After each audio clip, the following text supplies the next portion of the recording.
శశివర్ణం చతుర్భుజం ప్రసన్నవదనం ధ్యాయేత్ సర్వవిఘ్నోపశాంతయేత్.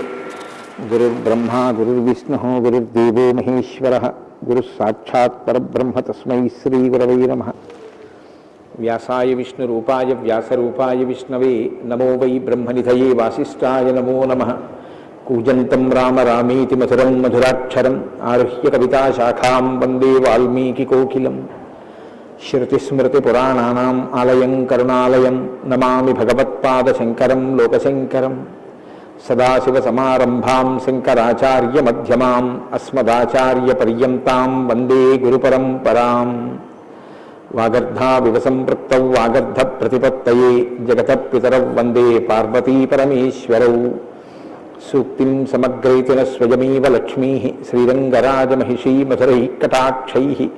వైదగ్ధ్యవర్ణకునకుంభనగౌరవైర్యాం కండూలకర్ణకుహరాः కవయోధయంతి. హైమోర్ధ్వపుండ్రమజహన్మకుటం సునాసం మందస్మితం మకరకుండలచారుగండం బింబాధరం బహుళదీర్ఘకృపాకటాక్షం శ్రీవేంకటేశముఖమాత్మనిసన్నిధత్తాం.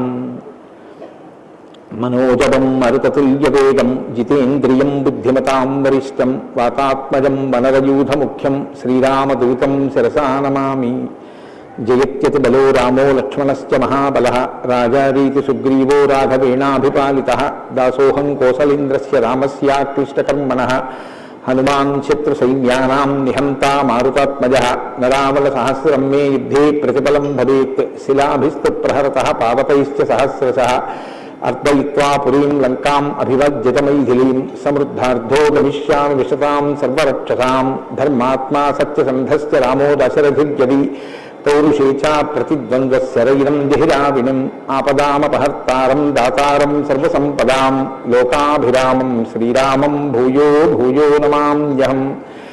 శరజ్యోత్స్నా శుద్ధాం శశీతజటాజూటముకుటాం వరత్రాసత్రాణస్ఫటికఘటికా పుస్తకకరాం. సకృన్నత్వా నత్వా కథవివసతాం సన్నిధదతే మధుక్షీరద్రాక్షా మధురిమధురీనాః ఫణితయః.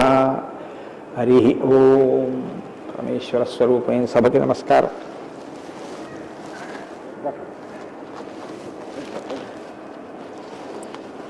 శంకర భగవత్పాదుల చేత ప్రతిష్ఠించబడినటువంటి భారతదేశం నాలుగు మూలలా ఉన్నటువంటి 4 పీఠాలలో సార్వభౌమ పీఠంగా పరిగణింపబడినటువంటి దక్షిణ భారతదేశంలోని శృంగగిరి పీఠానికి ఆధ్వర్యం వహిస్తున్న పూజ్యపాదులు శ్రీ శ్రీ శ్రీ భారతీ తీర్థస్వామి వారి యొక్క దివ్యమైనటువంటి సందేశంతో ప్రారంభమై వారి యొక్క అనుగ్రహ ఆశీస్సులతో ప్రారంభమైన ఈ శ్రీరామాయణ యజ్ఞ కార్యక్రమంలో 42 రోజుల పాటు 7 రోజులు ఒక కాండ చప్పున 6 కాండలు 6 ఏళ్ళు 42 రోజులలో పూర్తి చేసి చిట్ట చివర పట్టాభిషేకం వరకు శ్రీరామాయణాన్ని సంపూర్ణంగా ప్రవచనం చేసేటటువంటి భాగ్యం నాకు కలగడం పరమేశ్వరుని యొక్క నిర్హేతుక కృపాకటాక్ష వీక్షణంగా భావన చేస్తున్నాను.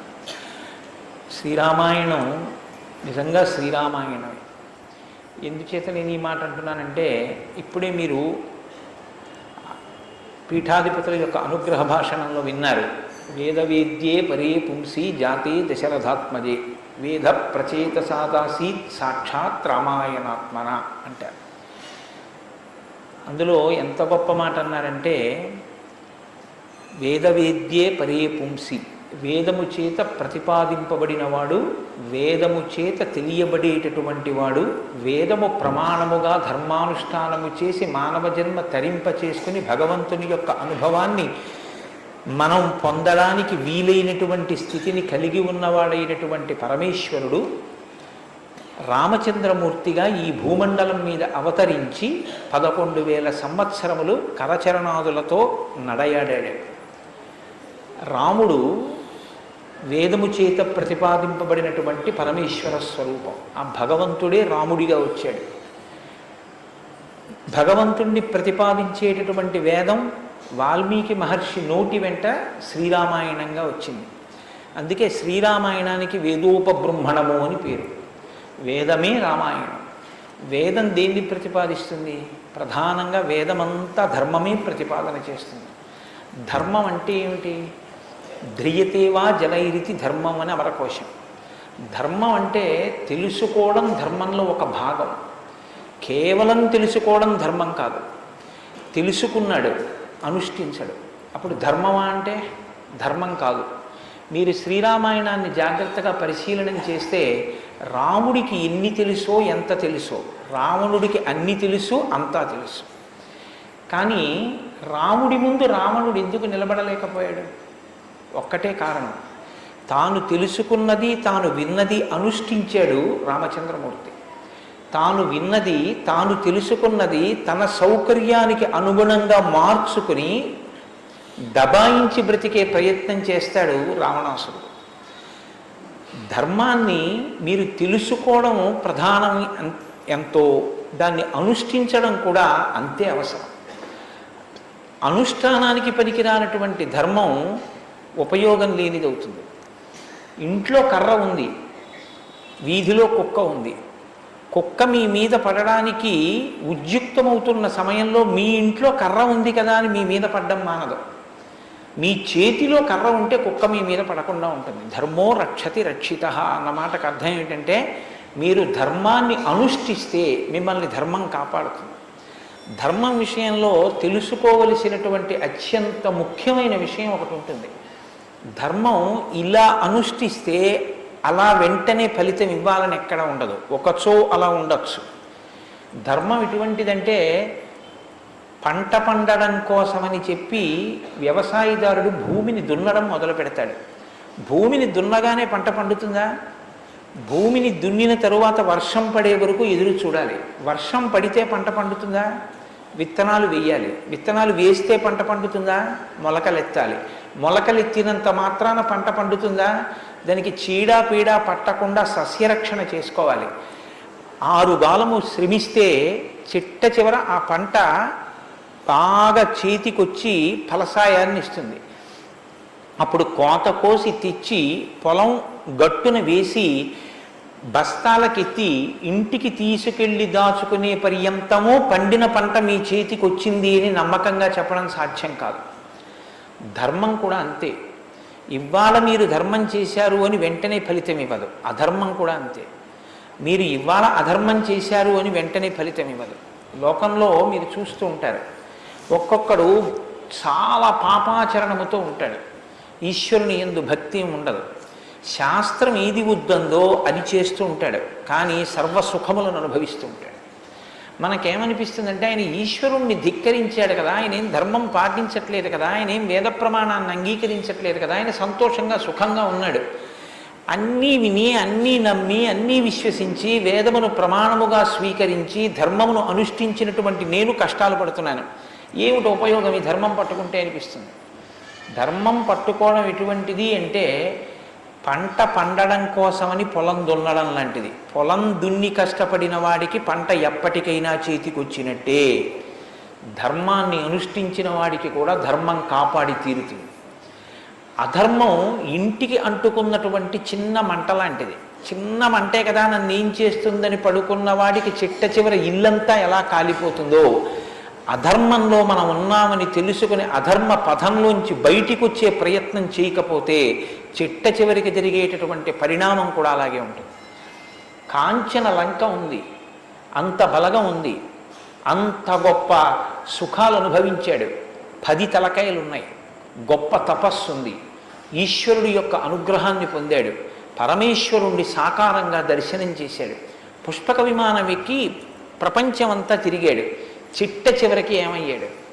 అధర్మాన్ని పట్టుకున్నందుకు కడుపున పుట్టినటువంటి బిడ్డల దగ్గర నుండి భార్య చిట్ట చివర ఏడుస్తూ యుద్ధభూమిలోకి వచ్చి నువ్వు అధర్మాన్ని పాటించడం వల్లే ఇటువంటి చావు చచ్చావని మండోదరి గుండెలు బాదుకుని ఏడ్చేటటువంటి స్థితిని రావణుడు పొందాడు. ప్రతి క్షణం ధర్మాన్ని అనుష్ఠించాడు. ఎంత ఓపికగా అనుష్ఠించాడంటే, ఎన్ని కష్టాలైనా రాని ఆయనకి కావలసింది మాత్రం ఒక్కటే, ధర్మం.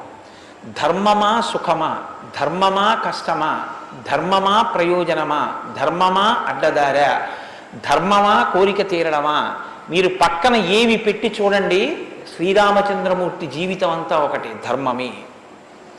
వాళ్ళన్నాడు, సుగ్రీవుడితో ఎందుకు స్నేహం చేశావు? నాతో స్నేహం చేస్తే రావణాసురుణ్ణి నిగ్రహించి నీ భార్యని వెంటనే ఇప్పిద్దును, ఎందుకు సుగ్రీవుడితో స్నేహం చేశావని అడిగాడు. నాకు కావలసింది ధర్మం. అధర్మాన్ని పాటించేటటువంటి నీతోటి స్నేహం వల్ల నా భార్యని తెచ్చుకోవడం నాకు అక్కర్లేదు, అందుకు నిన్ను నిగ్రహించానన్నాడు. తండ్రి మరణించాడు, చెక్కు చెదరలేదు. భార్యను అపహరించారు, చెక్కు చెదరలేదు. రాజ్యం పోయింది, చెక్కు చెదరలేదు. జటాయువు మరణించాడు, చెక్కు చెదరలేదు. ఇలా కాదన్నయ్య, ఈ మార్గాన్ని విడిచిపెట్టి ఇలా వెళ్ళన్నాడు. తోడ పుట్టినటువంటి లక్ష్మణమూర్తి నాకొద్దన్నాడు. కన్న తల్లి కౌసల్య అంది, నీ తండ్రి ఇటువంటి దురాత్ముడు కాబట్టి నన్ను కూడా నీతో తీసుకెళ్ళండి. వద్దమ్మా, ధర్మం ప్రధానం అన్నాడు. ఎన్ని పర్యాయాలు ఆయన మాట్లాడితే ధర్మం ధర్మం ధర్మం. అయితే ఇక్కడ మీరు ఒక మాట గమనించవలసి ఉంటుంది. ధర్మం అంటే ఏది ధర్మం? కోటేశ్వరరావు గారు చెప్తే ధర్మం అవుతుందా?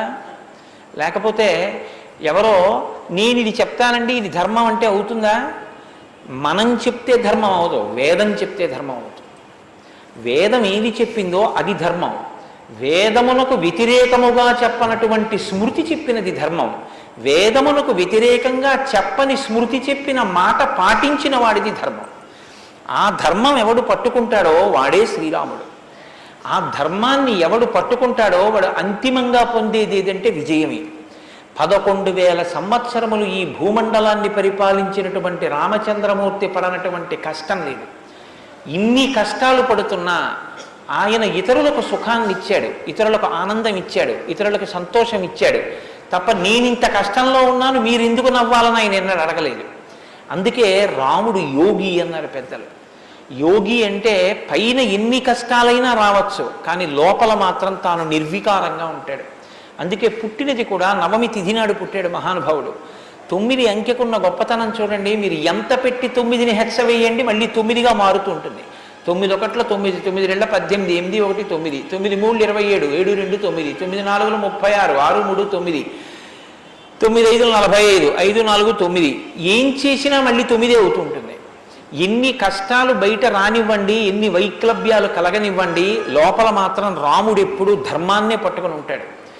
ధర్మాన్ని పట్టుకోవడం అంటే రాముడు రామాయణంలో మాట్లాడింది మీరు గమనించాలి. ఎప్పుడైనా రామాయణం చదవడం, రామాయణం వినడం అంటే ఒక్క పర్యాయం అని మీరు అనుకోకండి. రామాయణాన్ని బహుకోణాలలో చదవండి. రాముడు మాట్లాడితే అని రామాయణం చదవండి ఒకసారి. రాముడు ఎప్పుడు నేను ఇలా చెప్తాను అని అనడు. రాముడు ఎప్పుడు చెప్పినా ఎలా చెప్తాడంటే ఋషులు ఇలా చెప్పారంటాడు, పెద్దలు ఇలా చెప్పారంటాడు, శాస్త్రం ఇలా చెప్పిందంటాడు తప్ప నేను ఇలా చెప్తానన్నాడు రాముడు. తన నిర్ణయం కాదు, తాను ఏది చెప్పాలో కాదు, శాస్త్రం ఏం చెప్పిందో చెప్తాడు, ఋషులు ఏం చెప్పారో చెప్తాడు, పెద్దలు ఏం చెప్పారో చెప్తాడు, తాను ఎందుకు ధర్మాన్ని అనుష్ఠిస్తున్నానో చెప్తాడు. తన జీవితాన్ని ఆదర్శవంతంగా తీసుకొచ్చి మనుష్య జాతికంతటికి ఫలంగా అందించాడు. అటువంటి ధర్మాత్ముడైనటువంటి రామచంద్రమూర్తి మనుష్యుడిగా అవతారాన్ని స్వీకరించి ఉండకపోతే అసలు మనుష్యుని యొక్క జన్మ ప్రయోజనం ఇంత గొప్పవాడా మనిషి అన్న విషయమే లోకానికి అర్థమయ్యుండేది కాదు. ఎందుకంటే మీరు ఒక విషయాన్ని జాగ్రత్తగా గమనించండి. రామావతార స్వీకారానికి ముందరే రామనామం లోకంలో ఉంది. రామావతారానికి ముందు రామనామం లేకపోతే వాల్మీకి మహర్షికి రామనామాన్ని ఎలాగా ఉపదేశం చేశారు ఋషులు? ఆయనకి ఉపదేశం చేసిన తరువాత కదా రామచంద్రమూర్తి అవతారం వచ్చింది. ఆయన వాల్మీకిగా మారిన తరువాత కదా రాముడు పుట్టింది. కాబట్టి రామ అన్న నామం సాక్షాత్తు ఈశ్వరుడి యొక్క నామం. అది రమయతీతి రామ, లోకులనందరినీ రమింపచేసేటటువంటి నామం. అంతటి మహోత్కృష్టమైనటువంటి శీల సంపద కలిగినటువంటి వాడు రామచంద్రమూర్తి. అందుకే రామాయణాన్ని రామచంద్రమూర్తిని ఎంతకాలం మనుష్య జాతి ఆరాధన చేస్తుందో అంతకాలం మానవత్వం బ్రతికుంటుంది. ఏనాడు రామచంద్రమూర్తిని మరిచిపోతామో, ఏనాడు రామాయణం మనకు అక్కర్లేదని అంటామో, ఆనాడు మనిషిగా కనపడుతున్న మనుష్యత్వం చచ్చిపోతుంది, మానవత్వం చచ్చిపోతుంది, నరత్వం చచ్చిపోతుంది. అది పోయిన నాడు నరజన్మ యొక్క ప్రయోజనమే పోతుంది.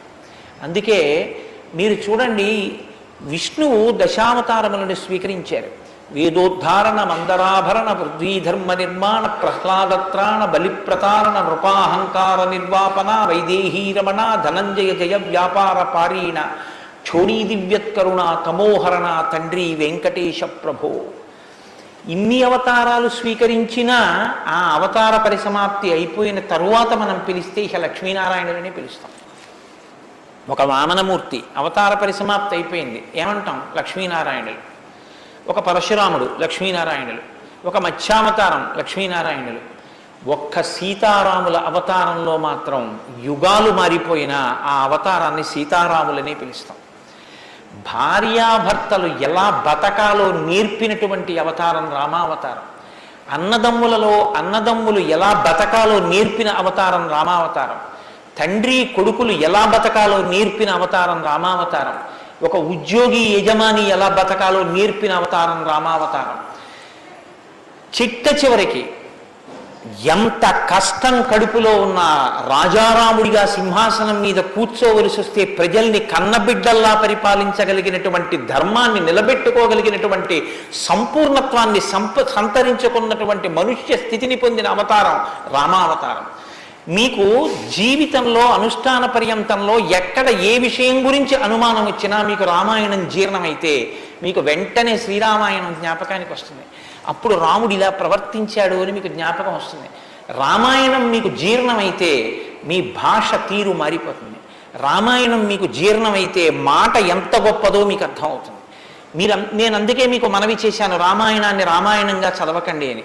రామాయణం జ్యోతిష శాస్త్రం, రామాయణం వాస్తుశాస్త్రం, రామాయణం ధర్మశాస్త్రం, రామాయణం వాక్కు, రామాయణం ధర్మ పరిపాలన, రామాయణం న్యాయం, రామాయణం సామాజిక శాస్త్రం, రామాయణం శకున శాస్త్రం, రామాయణం పర్యావరణం, రామాయణం గురుభక్తి, రామాయణం శిష్యధర్మం. మీ ఇష్టం, ఎలా చదవండి, రామాయణం అలా వస్తుంది. మీకు ఇచ్చినది మట్టి ముద్ద, మీరు దాంతో మూకుడు చేసుకుంటారో, పళ్ళెం చేసుకుంటారో, ప్రమిద చేసుకుంటారో, గిన్నె చేసుకుంటారో, గరిటె చేసుకుంటారో మీ ఇష్టం. రామాయణాన్ని మీరు ఎలా చూడాలనుకుంటే మీకు అలా కనపడుతుంది. శ్రీరామాయణానికి ఉన్న గొప్పతనం ఏమిటంటే వాల్మీకి మహర్షి ఎవ్వరికీ కూడా కితాబులు ఇవ్వరు. రావణాసురుడు దుష్టుడని వాల్మీకి మహర్షి అనరు. వాల్మీకి మహర్షి చెప్పేది ఇలా చేశాడని చెప్తారు. తెల్లవారకట్ట లేచాడు, పరస్త్రీ పట్ల కామంతో మనసు కదిలింది. నీకు నచ్చి నీకు కూడా అలా ఉండాలనుకుంటే నీ ఇష్టం, నీ తల కూడా తెగిపోతుంది. నీవు కూడా పుత్రమిత్ర కళత్రాదులతో భంగపాటు పొందుతావు. రాముడు నిద్రలేస్తూనే నదీ స్నానం చేసి సంధ్యావందనం చేశాడు. నువ్వు రాముడిలా ఉండాలనుకుంటే 7 తరాలు తరిస్తాయి. నీకేది కావాలో నువ్వు నిర్ణయించుకో. రాముడు గొప్పవాడని చెప్పరు, రావణుడు తక్కువవాడని చెప్పరు. నువ్వేది తెలుసుకోవాలో అది నువ్వు తెలుసుకొని అనుష్ఠించాలి. అది శ్రీరామాయణం యొక్క గొప్పతనం. అంత గొప్ప అవతారంలో రాముడు ఎప్పుడు మాట్లాడినా ఋషివాక్కుని సమర్థిస్తాడు. రాముడు ఎప్పుడు మాట్లాడినా వేదవాక్కుని సమర్థిస్తాడు. రాముడు ఎప్పుడు మాట్లాడినా ధర్మాన్ని సమర్థిస్తాడు. ఇది మీరు బాగా జ్ఞాపకం పెట్టుకోవాలి. మనం శ్రీరామాయణం వింటున్నది శృంగగిరి పీఠంలో వింటున్నాం. అదేమిటండి పీఠ శాఖ కదా అని మీరు అనొచ్చు. ఆత్మావై పుత్రనామాసి, కొడుక్కి తండ్రికి అభేదం. బింబానికి బింబం ఎందులోంచి వచ్చిందో ఆ బింబం వచ్చినటువంటి లేదా ప్రతిబింబం పుట్టిన బింబం రెండు ఒకటే. అద్దం ముందు నిలబడితే నా ప్రతిబింబం కనబడితే ఆ ప్రతిబింబం బొట్టు పెట్టుకోలేదు అనుకోండి, దిక్కుమాలిన ప్రతిబింబమా బొట్టు పెట్టుకోవద్దా, తప్పు కదా అని ప్రతిబింబానికి బొట్టు పెడితే నాకు బొట్టు వస్తుందా? బింబానికి బొట్టెట్టుకుంటే ప్రతిబింబానికి బొట్టు వస్తుంది. బింబానికి ప్రతిబింబానికి తండ్రికి కొడుక్కి గురువుకి శిష్యుడికి అభేదమైతే గుంటూరు శృంగగిరి పీఠ శాఖకి ఎక్కడో కర్ణాటక రాష్ట్రంలో ఉన్న శృంగగిరి పీఠానికి నా దృష్టిలో అభేదం. శృంగగిరి పీఠంలో కూర్చుని శ్రీరామాయణ ప్రవచనం చెయ్యవలసి వస్తే నేను ఒక మాట చెప్పకుండా రామాయణాన్ని ప్రారంభించేస్తే నేను ఒక పొరపాటు చేసిన వాడిని అవుతాను. ఇన్ని పీఠాల్ని స్థాపించినటువంటి శంకర భగవత్పాదులు అవతార పరిసమాప్తి చేస్తూ ఒక మాట చెప్పారు. వేదో నిత్యమధీయతాం తదుదితం కర్మస్వనుష్ఠీయతాం. ప్రతిరోజు వేదం చదువుకో. నువ్వు చేసే ఏ కర్మ అయినా వేదం ఎలా చెప్పిందో అలాగే చెయ్యి. అంతేకాని నీ స్వంత బుద్ధితో ఏ పనిని చెయ్యవద్దు. వేదో నిత్యమధీయతాం తదుదితం స్వకర్మస్వనుష్ఠీయతాం దుస్తర్కాస్తు విరమ్యతాం. ఈశ్వరుడు నోరిచ్చాడు కదా అని నీ చిత్తం వచ్చినట్టుగా వాదనలు చేయవద్దు. నువ్వు ఏది మాట్లాడినా శృతిశిరపక్షస్వనుష్ఠీయతాం. ఉపనిషత్తులు ఏం చెప్పాయో వేదం ఏం చెప్పిందో దాన్ని సమర్థించడానికి నీ వాగ్బలాన్ని ఉపయోగించు. అంతేకాని ఈశ్వరుడు వాక్కు ఇచ్చాడు కదా అని నీ ఇష్టం వచ్చినట్టు నువ్వు మాట్లాడితే చూడలేదు లెక్క కట్టుకోలేడని నువ్వు అనుకోవద్దు. లెక్క కట్టేవాడు ఒకడున్నాడు. మీరు చూడండి, 84 లక్షల జీవరాశులు ఈ ప్రపంచంలో ఉన్నాయి. 84 లక్షల జీవరాశుల్లో 83,99,999 జీవరాశులకు వాక్కు లేదు. ఒక్క నరజన్మకే వాక్కు ఉంది. మళ్ళీ ఈ నరజన్మలో కొంతమంది మాత్రమే ఆ మాట చెప్పగలరు. కొంతమంది నరులుగా జన్మించిన నోరు విప్పి రామా అని గట్టిగా అనరా అంటే రామా అని అనలేరు. అది వారి దురదృష్టం. కానీ మనం భగవన్నామమును పలకగలం. భగవన్నామం పలికి తరించగలిగినటువంటి భాగ్యం మనకుంది. హరునకు విభీషణున కద్విజకున్ తిరుమంత్రరాజమై కరికి నహల్యకున్ ద్రుపదకన్యకు నార్తి హరించు చుట్టమై బరగిన ఎట్టి నీ పతితపావన నామము నాదు జిహ్వపై నిరంతరము నటింపచేయుమి కదా చరది కరుణాపయోనిధి అని వేడుకున్నాడు గోపరాజు గారు. నాకేం అక్కర్లేదయ్యా స్వామి, నీ నామం నా నాలుక మీద నర్తింపచేయవయ్యా చాలన్నాడు.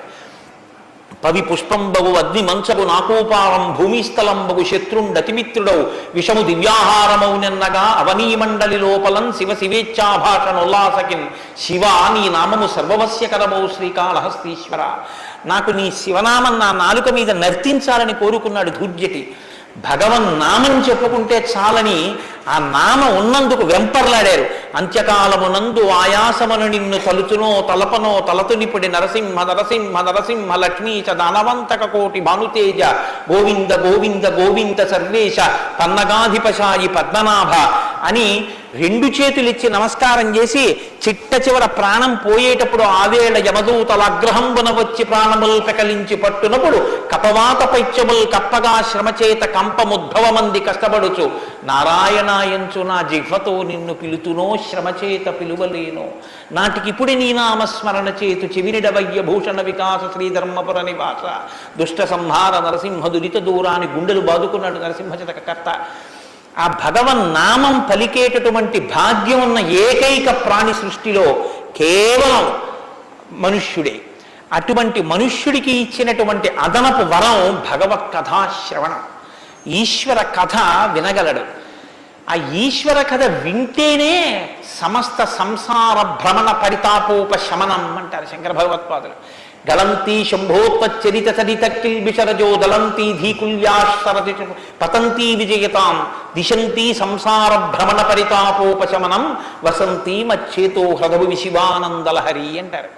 సంసార భ్రమణ పరితాపోపశమన కారణమైనటువంటి భగవంతుని యొక్క కథాశ్రవణము చేసి నోటితో జుర్రుకున్నటువంటి పదార్థాలు సప్తధాతువులతో నిర్మింపబడిన ఈ దేహాన్ని పోషిస్తే భగవంతుని యొక్క కథని చెవులతో జుర్రుకున్నటువంటి వాడు మళ్ళీ పుట్టవలసిన అవసరం లేకుండా పునరపి జననం పునరపి మరణం పునరపి జనని జఠరే చయనం ఇహ సంసారే బహుదుస్తారే కృపయాపారే పాహి మురారే అని ఆ భగవన్నామామృతాన్ని చెవులలోంచి లోపలికి జుర్రుకున్నటువంటి వాడు పునరావృత్తి రహిత శాశ్వత శివ సాయుధ్య స్థితిని పొందగలుగుతున్నాడు.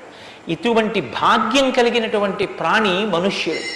ఆ మనుష్యుని యొక్క జీవితం ఎంత గొప్పదో, అసలు నరుడంతే ఎంత గొప్పవాడో నిరూపించినటువంటి అవతారం మనుష్య జన్మ అంటే అంత చులకనగా చూడబడినటువంటి రోజుల్లో నరుడంటే ఎంత గొప్పవాడో నిరూపించి చూపించాడు. అందుకే ఆయన అవతార పరిసమాప్తి చెయ్యాలి అంటే రావణ సంహారం చేసేసి అవతార పరిసమాప్తి చేసి ఇచ్చు.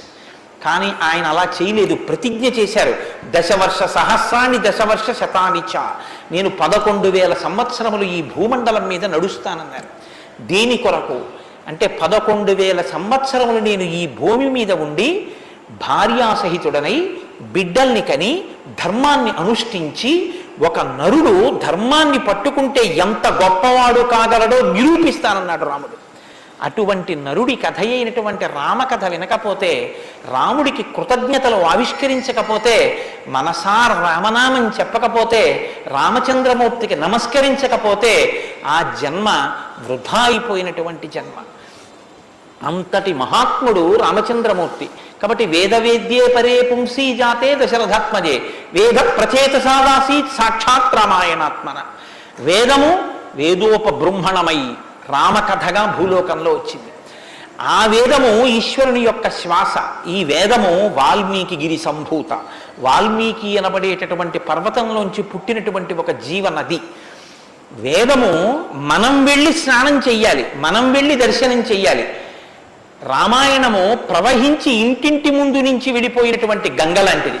దక్షిణామూర్తి వేదం, శంకరాచార్యుల వారు రామాయణం. దక్షిణామూర్తి ఎక్కడో ఒక్క చోట కూర్చుని ఉంటారు. సనక సనందనాదులు కూడా ఆయన కూర్చున్న చోటుకే వెళ్ళి నమస్కారం చేసి జ్ఞానోపలబ్ధి పొందాలి. శంకరాచార్యుల వారు అలా కాదు. శంభోర్మూర్తిశ్చరతి భువనే శంకరాచార్య రూప.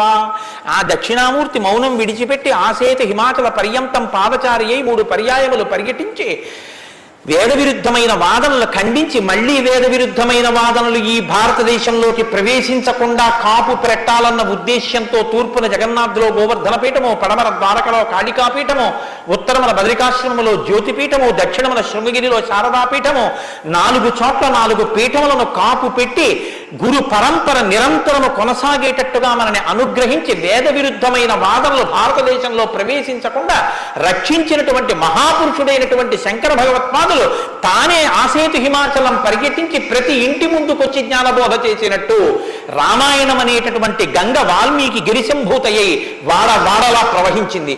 రామకథ రామనామం తెలియనివాడు లోకంలో ఉండడు. ఏదైనా తెలియదేమో, రామకథ తెలియనివాడు రామనామం తెలియనివాడు లోకంలో ఉండడు. మంచికైనా రామనామం, చెడుకైనా రామనామం. ఏమయ్యా అంత పని చేసావా? రామరామ నేను చేస్తానండి అంటాడు. ఏదైనా చూడకూడదు చూస్తే రామరామ ఇలాంటిది చూశానేమండి అంటాడు. ఏదైనా మంచి జరిగితే రామరామ ఎంత మంచి మాట విన్నాను ఇవ్వాలంటాడు. భారతీయ సంస్కృతిలో రామనామం మమేకం అయిపోయింది. అటువంటి రామాయణం, అటువంటి రామనామం ధర్మానికి ఆలవాలం. ధర్మాన్ని వ్యతిరేకించడం కన్నా ఘోరమైన పాపం లోకంలో ఇంకోటి ఉండదు. ఇవాల్టి రోజున రామాయణం యొక్క ఆవశ్యకత మరీ ఎక్కువ. ఎందుచేతనో తెలుసా అండి? ఒకానొకప్పుడు ధర్మానికి వ్యతిరేకంగా మాట్లాడితేనే చాలా దోషం. అటువంటిది ఇవాళ ఏ స్థితి వచ్చేసిందంటే ధర్మాన్ని ధర్మము అని పేరు పెట్టి వ్యతిరేకంగా మాట్లాడితే బాగుండదని ధర్మానికి ఇంకొక పేరు పెట్టి వ్యతిరేకంగా మాట్లాడే రోజులు వచ్చాయి. ఒకడు ఆవుని చంపేయాలనుకున్నాడు. ఆవుని చంపేయండి అంటే మిగిలిన వాళ్ళు బుద్ధి ఉందా లేదా అంటారు. అందుకని ఆవుని ఇంకొక క్రూర మృగం పేరు పెట్టి పిలిచి చంపేయమన్నాడు వాడు. ఎంత గడుసరితనం చూడండి. ఈ పులిని చంపేయండి అన్నాడు. పులిని చంపేయండి అంటే చూడని వాడేమనుకుంటాడు? పులిని చంపేస్తే తప్పేమిటి, వచ్చి ఊళ్ళ మీద పడిపోతుంది అనుకుంటాడు. అది పావుని చంపేయండి అన్నాడు. విన్నవాడు పావు అనుకున్నాడు, కనదు ఆవు. ఆవుని చూపించి పావుని చంపేయండి అన్నాడు. వాడికి తెలియదా ఇది ఆవు అని? తెలుసు. మరి ఆవుని చంపేయండి అని ఎందుకండా అంటే ఆవుని చంపేయండి అంటే ఆవుని చంపడం ఏమిట్రా అంటారని పావుని చంపేయండి అన్నాడు. తెలిసి ధర్మాన్ని ఆచరించకండి అంటే జనం తిరగబడతారని మూఢ విశ్వాసాల జోలికి వెళ్ళకండి అంటున్నాడు. పేరు మార్చారు కానీ వ్యవస్థని ధర్మానికి దూరం చేస్తున్నారు. ఆ స్థితి నుంచి మనం రక్షింపబడాలంటే మనకున్న ఆధారం ఒక్కటే, శ్రీరామాయణాన్ని వినాలి, శ్రీరామాయణాన్ని బాగా తెలుసుకోవాలి, శ్రీరామాయణాన్ని తరచి తరచి గమనించాలి. రామాయణం మనకి తెలుసున్న రామకథే కదా అనుకోకండి. నేను మీకు యథార్థం మనవి చేస్తున్నాను. మీరు రామాయణాన్ని ఎన్ని మాటలు చదవండి, ఎన్ని మాటలు వినండి, మీకు రామాయణం కొత్త కోణంలో ప్రకాశిస్తుంది, రామాయణం కొత్త కోణంలో భాషిస్తుంది. అంత గొప్ప రామాయణం. సరే నువ్వు చెప్పేది రామాయణం కదా, రామాయణం గురించి ఎందుకు అంతసేపు చెప్తావు? మేము ఎదుర వింటాం కదా రామాయణం. అసలు నువ్వు రామాయణం ప్రారంభం చెయ్యి అని మీరు అంటారు, నాకు తెలుసు. శ్రీరామాయణ ప్రారంభం ఎక్కడ జరిగింది అంటే తపస్వాధ్యాయ నిరతం తపస్వీ వాగ్విదాం వరం నారదం పరిపప్రచ్చర్ వాల్మీకి మునిపుంగవం అన్నారు. ఒకానొక నాడు వాల్మీకి మహర్షి తన ఆశ్రమంలో ఉన్నారు. నారద మహర్షి వచ్చారు. నారద మహర్షి వస్తే వచ్చిన నారద మహర్షి ఎటువంటి వారో చెప్తున్నారు. మొదట ఏదో నారదుడు వచ్చారు, వాల్మీకి అడిగారు, అది కాదు ఆ శ్లోకం. మీరు ఆ శ్లోకాన్ని చాలా జాగ్రత్తగా గమనించాలి.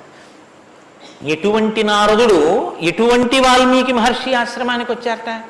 తపస్వాధ్యాయ నిరతం తపస్వి వాగ్విదాం వరం నారదం పరిపప్రచ్చర్ వాల్మీకిర్ మునిపుంగవం. ఈ శ్లోకం నేను చెప్పే ముందు మీతో ఒక మాట నేను మనవి చెయ్యాలి. వాల్మీకి మహర్షి ఆశ్రమానికి నారదుడు వచ్చి సంక్షేప రామాయణం చెప్పిన తరువాత కదా రామాయణం ప్రచారంలోకి వచ్చింది.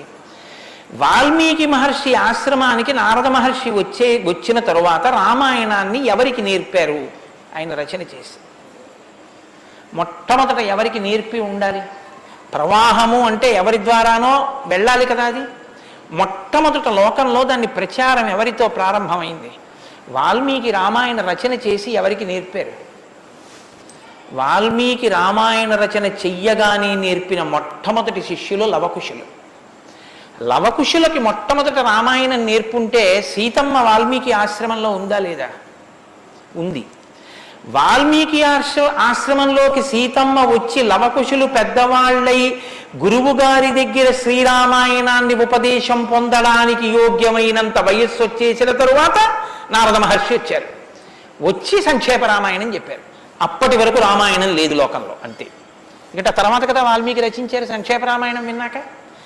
కాబట్టి ఇప్పుడు రామాయణ కథ ఏ స్థాయిలో ఉంది, ఏ స్థితి దగ్గర ఉంది? రామాయణ రచన మొదలయ్యేప్పటికీ రామాయణం పూర్తయిపోయే స్థితిలో ఉంది. రామాయణం పూర్తయిపోయే స్థితిలో రామాయణ రచన ప్రారంభమైంది. ఇది మీరు గమనించాలి. రామచంద్రమూర్తి పుట్టక ముందు రామాయణాన్ని రచించలేదు వాల్మీకి. రామచంద్రమూర్తి పట్టాభిషేక పూర్వం రామాయణ రచన జరగలేదు. రామాయణ రచన ఎప్పుడు జరిగినట్టు? రామచంద్రమూర్తి పట్టాభిషేకం చేసుకుని సీతమ్మ తల్లిని అడవులలో విడిచిపెట్టి అడవులలో ఉన్న సీతమ్మని వాల్మీకి మహర్షి తన కుటీరానికి తీసుకెళ్లి లవకుశులు జన్మించి వాళ్ళు పెరిగి పెద్దవాళ్ళై యోగ్యులై విద్యాభ్యాసం చేసి సంగీత విద్యలో మంచి నిష్ణాతులై వాల్మీకి మహర్షి రచించిన రామాయణాన్ని బోధ చేస్తే నేర్చుకుని లోకంలో ప్రచారం చెయ్యగలిగినంత వయస్సు వాళ్ళు వచ్చిన తరువాత నారద మహర్షి వచ్చారు అక్కడికి. అలా ఎందుకు జరగాలి అంటే, వచ్చినటువంటి మహానుభావుడు రామచంద్రమూర్తిగా వచ్చాడు. మనుష్యుడిగా నడిచి చూపించేశాడు. అప్పటికే 11,000 సంవత్సరాలు ఇంచుమించు పూర్తయిపోతున్నాయి. జరిగిన కథ జరిగిపోయింది. జరిగిన కథ జరిగిపోయిన తర్వాత ఇప్పుడు వచ్చాడు నారదుడు. ఇప్పుడు జరిగిపోయిన కథలో అడుగు తీసి అడుగు వేస్తే ధర్మం. రామాయణంలో అడుగు తీసి అడుగేస్తే ఎంత కథ చెప్పాలండి నారదుడు వాల్మీకి మహర్షికి? రాముడు పుట్టుక ముందు దగ్గర నుంచి చాలా కష్టపడి రాముడు ఇలా మాట్లాడాడు, రాముడు అలా మాట్లాడాడు, సీతమ్మ రాముడి దగ్గరికి ఇలా వెళ్ళింది, దశరథ మహారాజు గారి దగ్గరికి రాముడు ఇలా వెళ్ళాడు, రాముడు కౌశల్య దగ్గరికి ఇలా వెళ్ళాడు, రాముడితో ఇలా మాట్లాడాడు, ఇవన్నీ నారదుడు చెప్పాలి. నారదుడు ఎలా చెప్పగలడు? చెప్పగలడు. సర్వజ్ఞుడు, మహానుభావుడు, గురుస్వరూపం కాబట్టి చెప్పగలడు. కానీ అలా చెప్తూ వెడితే రామాయణం ఎవరు చెప్పినట్టు అవుతుంది? నారదుడు చెప్పింది వాల్మీకి రాసింది అవుతుంది. మరి వాల్మీకి రామాయణ రచన చేశారని మనం ఎలా చెప్తున్నాం? ఒకటే కారణం, సంక్షేప రామాయణమే నారదుడు చెప్పాడు. కేవలం ఒక 100 శ్లోకాల దగ్గరలో రామకథని ఒక్కసారి అలా చిన్న మాల కింద అల్లి చెప్పి వెళ్ళిపోయాడంతే. మిగిలిన రామకథ రాముడు ఎలా కదిలాడో, ఎలా అడుగేశాడో, ఎలా నడిచాడో, ఎలా మాట్లాడాడో ఇవన్నీ వాల్మీకి మహర్షికి కనపడ్డాయి. ఎప్పుడు? అయిపోయాక కదండి. రాముడు పుట్టేశాక, రాముడు మాట్లాడాక, రాముడి పెళ్ళైపోయాక, రాముడు యుద్ధం చేశాక, రాముడు అప్పుడు సీతమ్మతో అంతఃపురంలో ఇలా మాట్లాడాడని వాల్మీకి తెలిసింది. ఎలా తెలిసింది? 2 కారణాలతో తెలియాలి. రాముడు చెప్పాలి, 2 వాల్మీకి ఊహ చెయ్యాలి. రాముడు చెప్తే అన్నీ అలా ఏకాంతంలో తాను సీతమ్మతో మాట్లాడినవి కూడా చెప్తాడా? మర్యాదా పురుషోత్తముడైన వాడు. 2 ఊహ చేస్తే ఊహ నిజం కావాలని ఎక్కడుంది? అప్పుడు రామాయణం మీరు వేదోపబ్రహ్మణంగా ప్రమాణంగా ఎలా స్వీకరించి చెప్పుకుంటున్నారు ఇవాళకి? కాబట్టి ఆ రెండిటికి మధ్యలో ఏదో ఉండాలి మీరు నమ్మాలంటే కదా. ఇప్పుడు చెప్పండి, రామాయణం ఓ కొత్త కోణంలో మీరు వినవలసిన అవసరం ఉందా లేదా ప్రారంభంలోనే? కాబట్టి నారదుడు వచ్చాడు, వాల్మీకి చెప్పాడు, అంతే. వినకండి. ఎటువంటి నారదుడు వచ్చాడు, ఎటువంటి వాల్మీకి చెప్తున్నాడు, అసలు ఏ స్థితిలో ఉన్నారు ఇప్పుడు వాల్మీకి మహర్షి అంటే? సీతమ్మ తల్లి ఆయన ఆశ్రమంలో ఉంది. సీతమ్మ తల్లి ఊరట పొందడానికి కావలసిన వాతావరణం ఆశ్రమంలో ఉంది. ఆయన నిరంతరము కూడా తపస్వి అయి ఉన్నారు. తపస్వి అంటే కృచ్ఛత్యాంద్రాయణాది వ్రతములు చేసేటటువంటి వాడు. అంటే శుక్లపక్షంలో తిథులు పెరుగుతున్నప్పుడు ఒక్కొక్క ముద్ద పెంచుకుంటూ వెడతారు. పౌర్ణమికి పూర్తిగా భోజనం చేస్తారు. బహుళపక్షంలో ఒక్కొక్క ముద్ద తగ్గిస్తూ అమావాస్య వచ్చేటప్పటికి పూర్ణంగా ఆహారం విడిచిపెట్టేస్తారు. ఇలా విడిచిపెట్టి నిరంతరం వేదం చదువుకుంటూ వేదము చేత ప్రతిపాదింపబడిన పరమేశ్వర స్వరూపాన్ని ఇక్కడ అనుభవంలోకి తెచ్చుకునే ప్రయత్నం చేస్తారు. అహం బ్రహ్మాస్మి అంటే అది కదండి. శృంగగిరి పీఠానికి మహావాక్యం అహం బ్రహ్మాస్మి, నేనే ఈశ్వరుడును అన్న వాక్యాన్ని అనుభవపూర్వకం చేసుకోవాలి. దానికి వ్రతం అంతా, కర్మాచరణం. ఇప్పుడు ఈ కర్మాచరణమంతా చేసి తపిస్తున్న వాల్మీకి దేని కొరకు తపిస్తున్నారు? బ్రహ్మముగా తనను తాను తెలుసుకొనుట కొరకు ప్రయత్నిస్తున్నారు. ఇప్పుడు యోగ్యమైన కాలం సిద్ధించింది. యోగ్యమైన కాలం సిద్ధిస్తే ఉపదేశం చెయ్యడానికి రావలసిన వాడు ఎవరు రావాలి? గురువుగారు రావాలి. గురువు గారి కన్నా మంగళస్వరూపం లోకంలో ఉంటుందా? ఇంకుండదు. అన్నిటికన్నా మంగళస్వరూపం ఏది అంటే గురువుగారి. గురువుగారి కన్నా గొప్పవాడు, గురువుగారి కన్నా అధికుడు లోకంలో ఉండడు. న గురోరధికం న గురోరధికం న గురోరధికం ఇది శివశాసనత. గురువు కన్నా అధికుడి లోకంలో లేడు. మరి ఈశ్వరుడండే అని మీకు అనుమానం రావచ్చు. ఈశ్వరుడి కన్నా అధికుడు గురువే. ఎందువల్ల? అసలు గురువు లేకపోతే ఈశ్వరుడి యొక్క అస్తిత్వం ప్రకటనం కాదు. సరికదా? నేను మీకు ఒక మాటలో చెప్పాలంటే, శృంగగిరి పీఠాధిపత్యం వహించిన చంద్రశేఖర భారతీ స్వామి వారి దగ్గరికి ఒక వ్యక్తి వెళ్ళి అన్నాడు, నా దగ్గర ఒకటి కన్నా ఎక్కువ మంత్రాలు ఉపదేశం పొందినవి ఉన్నాయి. నేను ఒక మంత్రానికి ధ్యాన శ్లోకం చేసి మంత్రాన్ని అనుష్ఠిస్తుంటే ఇంకో మంత్రం యొక్క ధ్యాన శ్లోకంలో స్వరూపం కనపడుతోంది, నన్ను ఏం చేయమంటారని అడిగాడు. ఆయన అన్నారు, నీకు ఉపదేశం చేసినటువంటి గురువు గారి పాదాలు నీకు కనపడుతుంటాయా? అయ్యో నాకు చాలా ఇష్టం అండి, మా గురువు గారి పాదాలు నాకు బాగా జ్ఞాపకం. ఏ మంత్రం చేసినా గురువుగారి పాదాలే చూడన్నారు.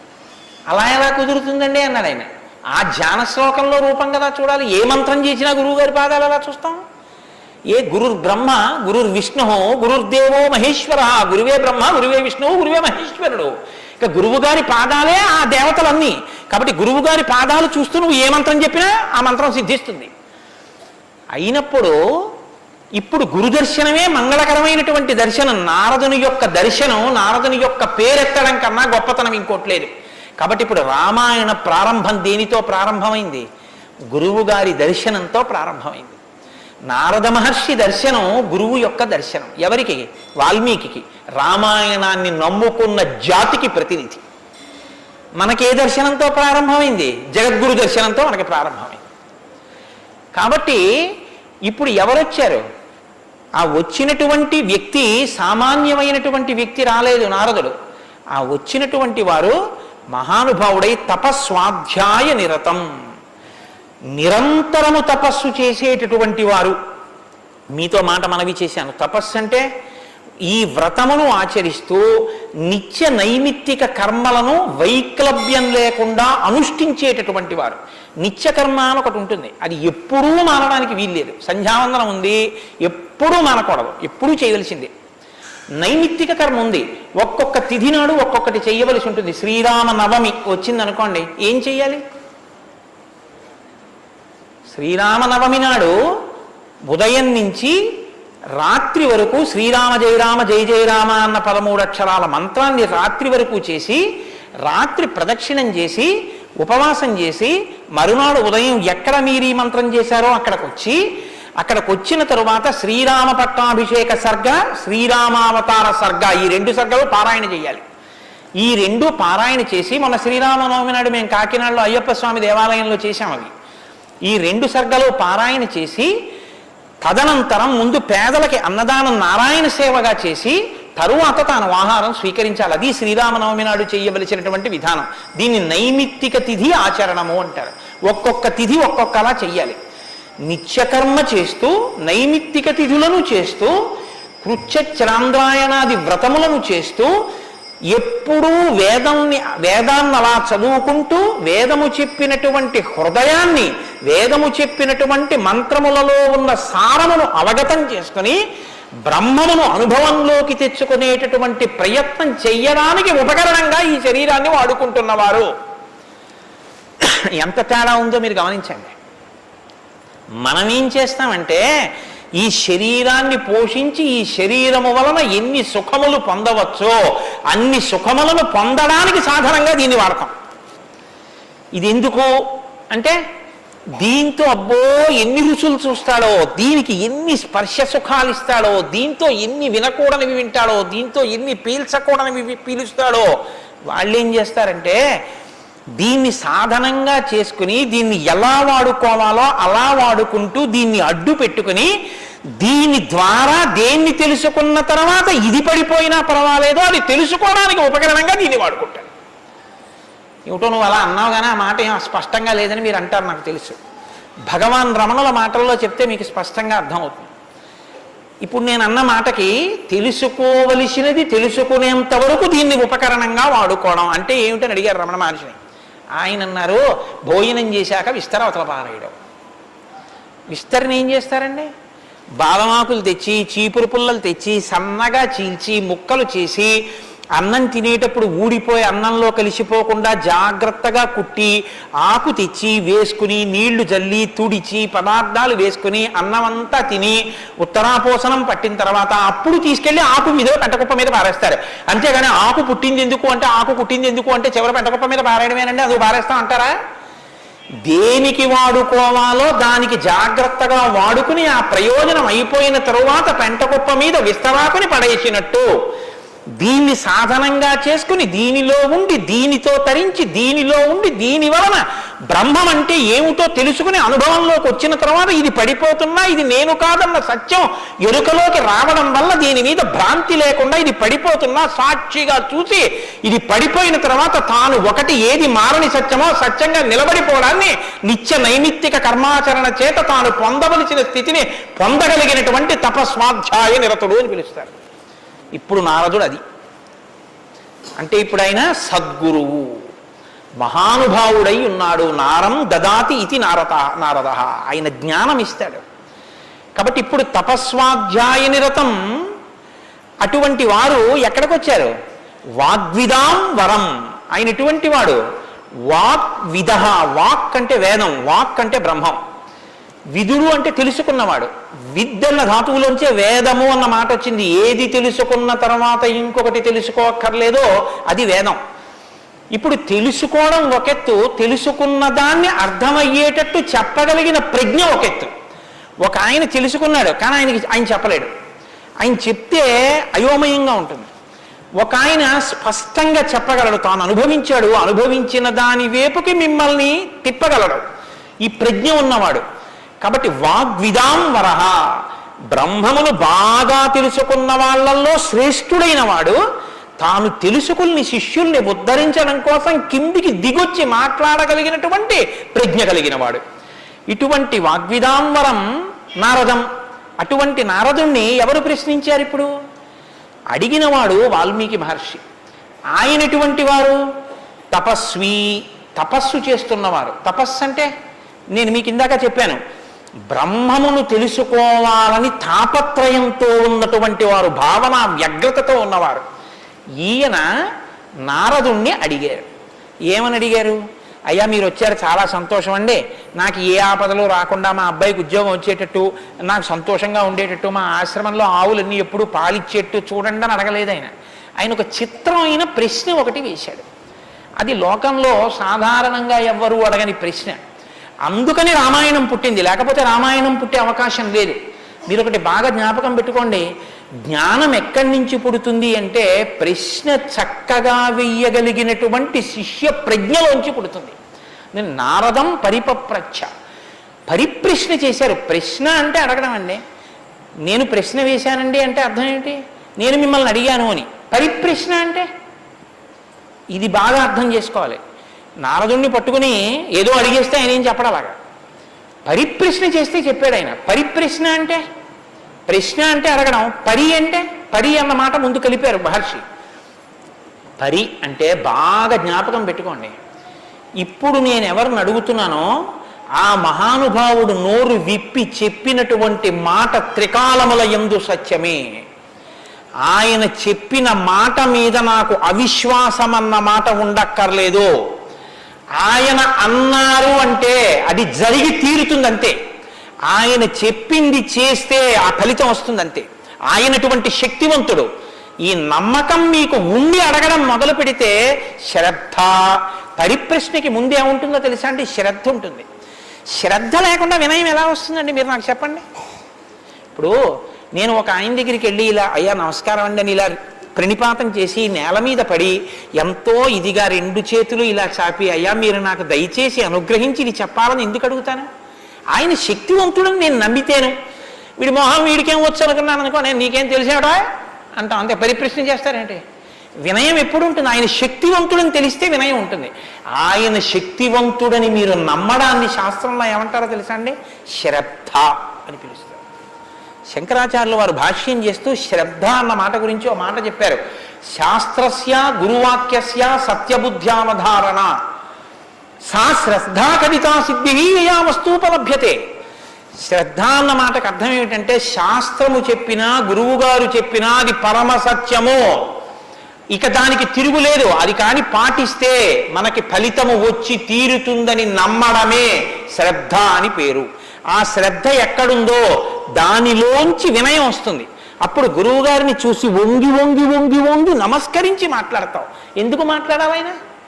ఆయన ఏం చేతకాకో మాట్లాడకపోతే ఆనందించలేని వాడో కాడు, ఆయన ఒక్కడు తనలో తాను ఆనందించగలడు. మరి ఇప్పుడు ఎందుకు మాట్లాడుతున్నాడు?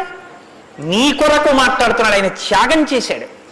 ఆయన కంఠానికి శోష కలిగింది, అంటే బాధ కలిగింది. ఆయన ఊపిరికి ఘర్షణ కలిగింది. ఆయన శరీరానికి చెమట పట్టింది. దేని కొరకు? నీ కొరకు. ఆయన నీ కొరకు మాట్లాడుతున్నాడు. ఇది గుర్తిస్తే వినయం. ఈ త్యాగానికి నేనేమి ఇవ్వగలను ఆయనకి? ఈ కృతజ్ఞతాభావంతో నువ్వు నిలబడగలిగితే, అలా నువ్వు ప్రశ్నించగలిగితే పరిప్రశ్న అంటారు. ఇప్పుడు నారదం పరిపప్రచ్ఛ ఇలా ప్రశ్న వేశాడు తప్ప ఏదో ప్రశ్న వేస్తే రామాయణం వచ్చిందని మీరు అనుకోకండి. పరిప్రశ్న చేస్తే రామాయణం వచ్చింది. ఇప్పటి వరకు నారదుడు ఏం మాట్లాడలేదు, మీరు బాగా గమనించండి. వచ్చాడంతే, లోపలికి వచ్చారు, వాల్మీకి మహర్షి చూశారు, అర్ఘ్యపాద్యాదులు ఇచ్చారు, కూర్చోబెట్టారు. ఇప్పుడు పరిప్రశ్న చేస్తున్నారు. ఏ ప్రశ్న వేస్తే అసలు రామాయణం గురించి చెప్పారు ఆయన? వాల్మీకి మహర్షి అడిగిన ప్రశ్న ఏమిటంటే ఆయన్ని, కోన్వస్మిన్ సాంప్రదం లోకే గుణవాన్ కస్య వీర్యవాన్ ధర్మజ్ఞశ్చ కృతజ్ఞశ్చ సత్యవాక్యో దృఢవ్రతః చారిత్రేణ చ కోయుక్తః సర్వభూతేషు కోహితః విద్వాన్ కః కస్సమర్థశ్చ కశ్చైక ప్రియదర్శనః ఆత్మవాన్ కో జితక్రోధో ద్యుతిమాన్ కో నరసూయకః కస్య బిభ్యతి దేవాశ్చ జాతరోషస్య సంయుగే. 16 గుణములు అడిగారు ఆయన. ఈ 16 గుణములు పరిపూర్ణముగా ఉన్నటువంటి ఒక మానవుడు ఈ లోకంలో, ఈ కాలంలో, నేను ఉన్న రోజుల్లోనే, నేను ఇప్పుడు శరీరంతో తిరుగుతుండగా నా మాంసనేత్రంతో చూడడానికి వీలుగా ఎక్కడైనా ఎవరైనా ఉన్నారా అని అడిగాడు. అంటే అలాంటి వారే ఉన్నారు. ఆయన భార్యయే తన ఆశ్రమంలో ఉంది. ఇది తెలుసా వాల్మీకి? తెలియదని చెప్పవలసి ఉంటుంది. మరి ఇప్పుడు ఎందుకు వచ్చింది ఈ ప్రశ్న ఆయన నోటి వెంట? అమ్మవారు వచ్చింది కాబట్టి వచ్చింది. అమ్మవారు ఎందుకు వచ్చింది? అసలు రహస్యం ఏమిటంటే, రామాయణం లోకానికి అందాలంటే సీతమ్మ యొక్క సేవాభాగ్యం వాల్మీకి లభించాలి. సీతమ్మ సేవాభాగ్యమే శారదాదేవి సేవాభాగ్యం. అది అందితే నోటి వెంట ఈ ప్రశ్న వచ్చింది. నోటి వెంట ఒక్క ప్రశ్న వస్తే యుగాలు మారిపోయినా మనుష్యుడిగా పుట్టిన ప్రతివాణ్ణి తరింపచేయగలిగిన ఒక ఆది కావ్యం ఆయన నోటి వెంట వచ్చింది. ఇది రావడానికి ముందు సీతమ్మ రావాలి. అందుకని ముందు సీతమ్మ వచ్చేసింది ఆశ్రమానికి. వచ్చి అక్కడ కూర్చుంది. ఆ రామాయణాన్ని ప్రచారం చెయ్యగలిగిన యోగ్యమైన శిష్యుల్ని కూడా సీతమ్మే వాల్మీకి ఇచ్చింది లవకుశల రూపంలో. ఇది వాల్మీకిని సీతమ్మ తరింపచేసిన తీరు మీరు జాగ్రత్తగా గమనించగలిగితే, వాల్మీకి తరించడానికి మొదటి కారణం సీతమ్మే. అందుకే ఆయన అన్నారు, నేను చెప్పిన రామాయణానికి పేరేమిటో తెలుసా? సీతాయాశ్చరితం మహత్ అన్నారు. అది సీతమ్మ చరిత్ర అన్నారు. తల్లి ఎంత గొప్ప తల్లు మీరు ఆలోచించండి. అందుకే సీతమ్మ ఒకరు, శారదమ్మ ఒకరా? కాదు, సీతమ్మే శారదమ్మ. కాబట్టే అంత జ్ఞానం వాల్మీకి ఇచ్చి ఈ ప్రశ్న వేయించింది. ఎందుకు వేయించాలి? సీతమ్మ వెళ్ళిపోతే రామావతారం వెళ్ళిపోతుంది. ఇక సీతమ్మ వెళ్ళిపోతుంది. ఆ రోజులు వచ్చేసాయి. అప్పటికి ఆ రోజు వచ్చేసింది. ఎందుకంటే ఇక అశ్వమేధయాగం చేసేస్తాడు రాముడు. అశ్వమేధయాగం చేస్తే సీతమ్మ కనపడుతుంది రాముడికి. సీతమ్మ రాముడికి కనపడితే వేరొకసారి పాతివ్రత్యాన్ని నిరూపించుకోమని చెప్తాడు. ఎందుకు చెప్తాడంటే ఎప్పుడు లోకం కోసం, తన కోసం కాదు. ఈ మాట అనగానే ఆవిడంటుంది, నా ప్రయోజనం అయిపోయిందా, నీకు భార్యగా నీ వంశాన్ని నిలబెట్టడానికి. రామకథ నరుడి కథ బాగా గుర్తుపెట్టుకోండి. రామకథ దేవుడి కథను మీకు జరిగితే మీకు ఎంత పనికి వస్తుందో నేను చెప్పలేను. రామకథ నరుడి కథని మీరు వినండి, మీకు పనికొస్తుంది. అందుకే సీతమ్మ ఈ మాట అంది, నేను ఎందుకు వచ్చానో తెలుసా నీ పక్కకి?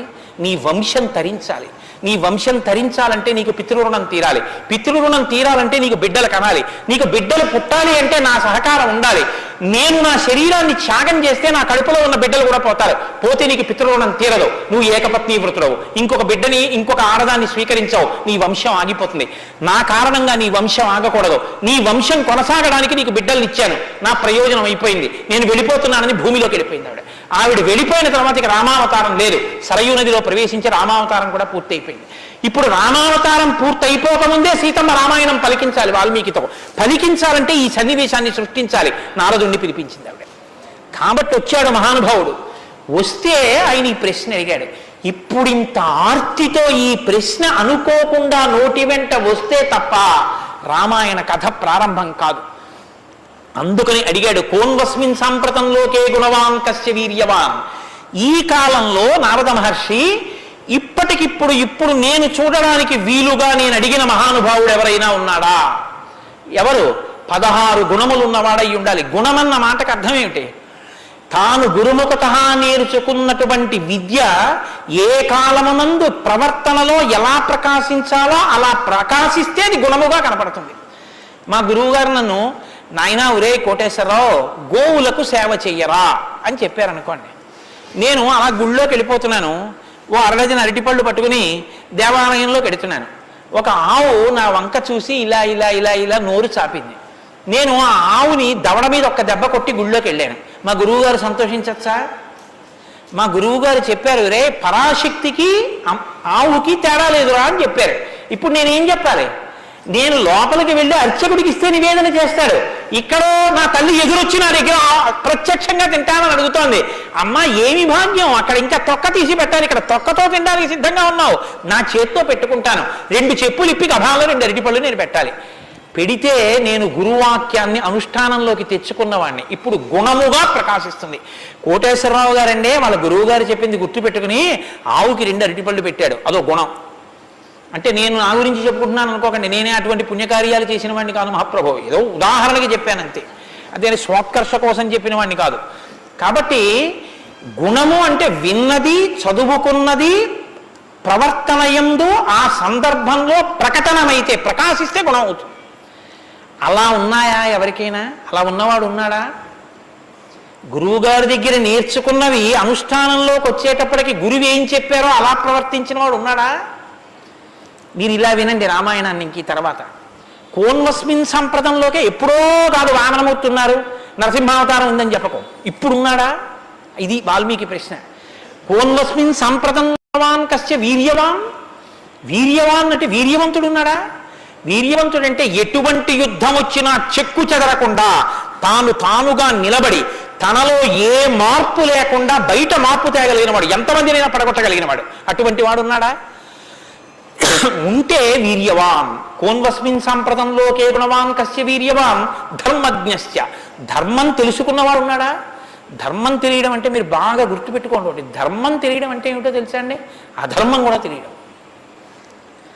ధర్మమే తెలిస్తే పూర్ణత్వం కాదు, ధర్మం తెలియడం అంటే అధర్మం కూడా తెలియడం. ఏది చెయ్యాలో తెలియడం అంటే ఏది చెయ్యకూడదో కూడా తెలియడం. మీరు కొంచెం ఆలోచించండి, నేను మాట అనేసి వదిలేస్తాను, ఇప్పుడు మీరు జవాబు చెప్పక్కర్లేదు. చెయ్యమన్నది చెయ్యడం తేలిక, చెయ్యొద్దన్నది వదిలేయడం తేలిక. చెయ్యొద్దన్నది వదిలేయడమే చాలా కష్టం. మీరు చూడండి, నేను మంత్రం ఇస్తాను, 11 మార్లు చెయ్యండి రోజు, ఒక్క మాట కూడా మీకు కోతి గుర్తు రాకూడదన్నాను అనుకోండి, అలా చేయగలరా? ఇది వద్దు అని ఏదంటామో అదే చేయబుద్ధి వేస్తుంది. దేవుడికి 2 అగరత్తులు పెట్టు అన్నాను అనుకోండి, భయానికో భక్తికో 2 అగరత్తులు వెలిగించేయడం తేలిక. వద్దన్నది చేయకుండా ఉన్నవాడు ప్రజ్ఞావంతుడు. వద్దన్నది చేయకుండా ఉండాలంటే అధర్మం తెలియాలి కదండి. అధర్మం తెలియడం, ధర్మం తెలియడం, ధర్మం పాటించడం, అధర్మం విడిచిపెట్టడం, అధర్మం చేసిన వాడిని కూడా ఉండకుండా చేయడం, ఎందుకంటే వాడి వల్ల ధర్మం వ్యాప్తి చెందకుండా, ఇది ధర్మం తెలియడం. కాబట్టి ధర్మజ్ఞశ్చ కృతజ్ఞశ్చ.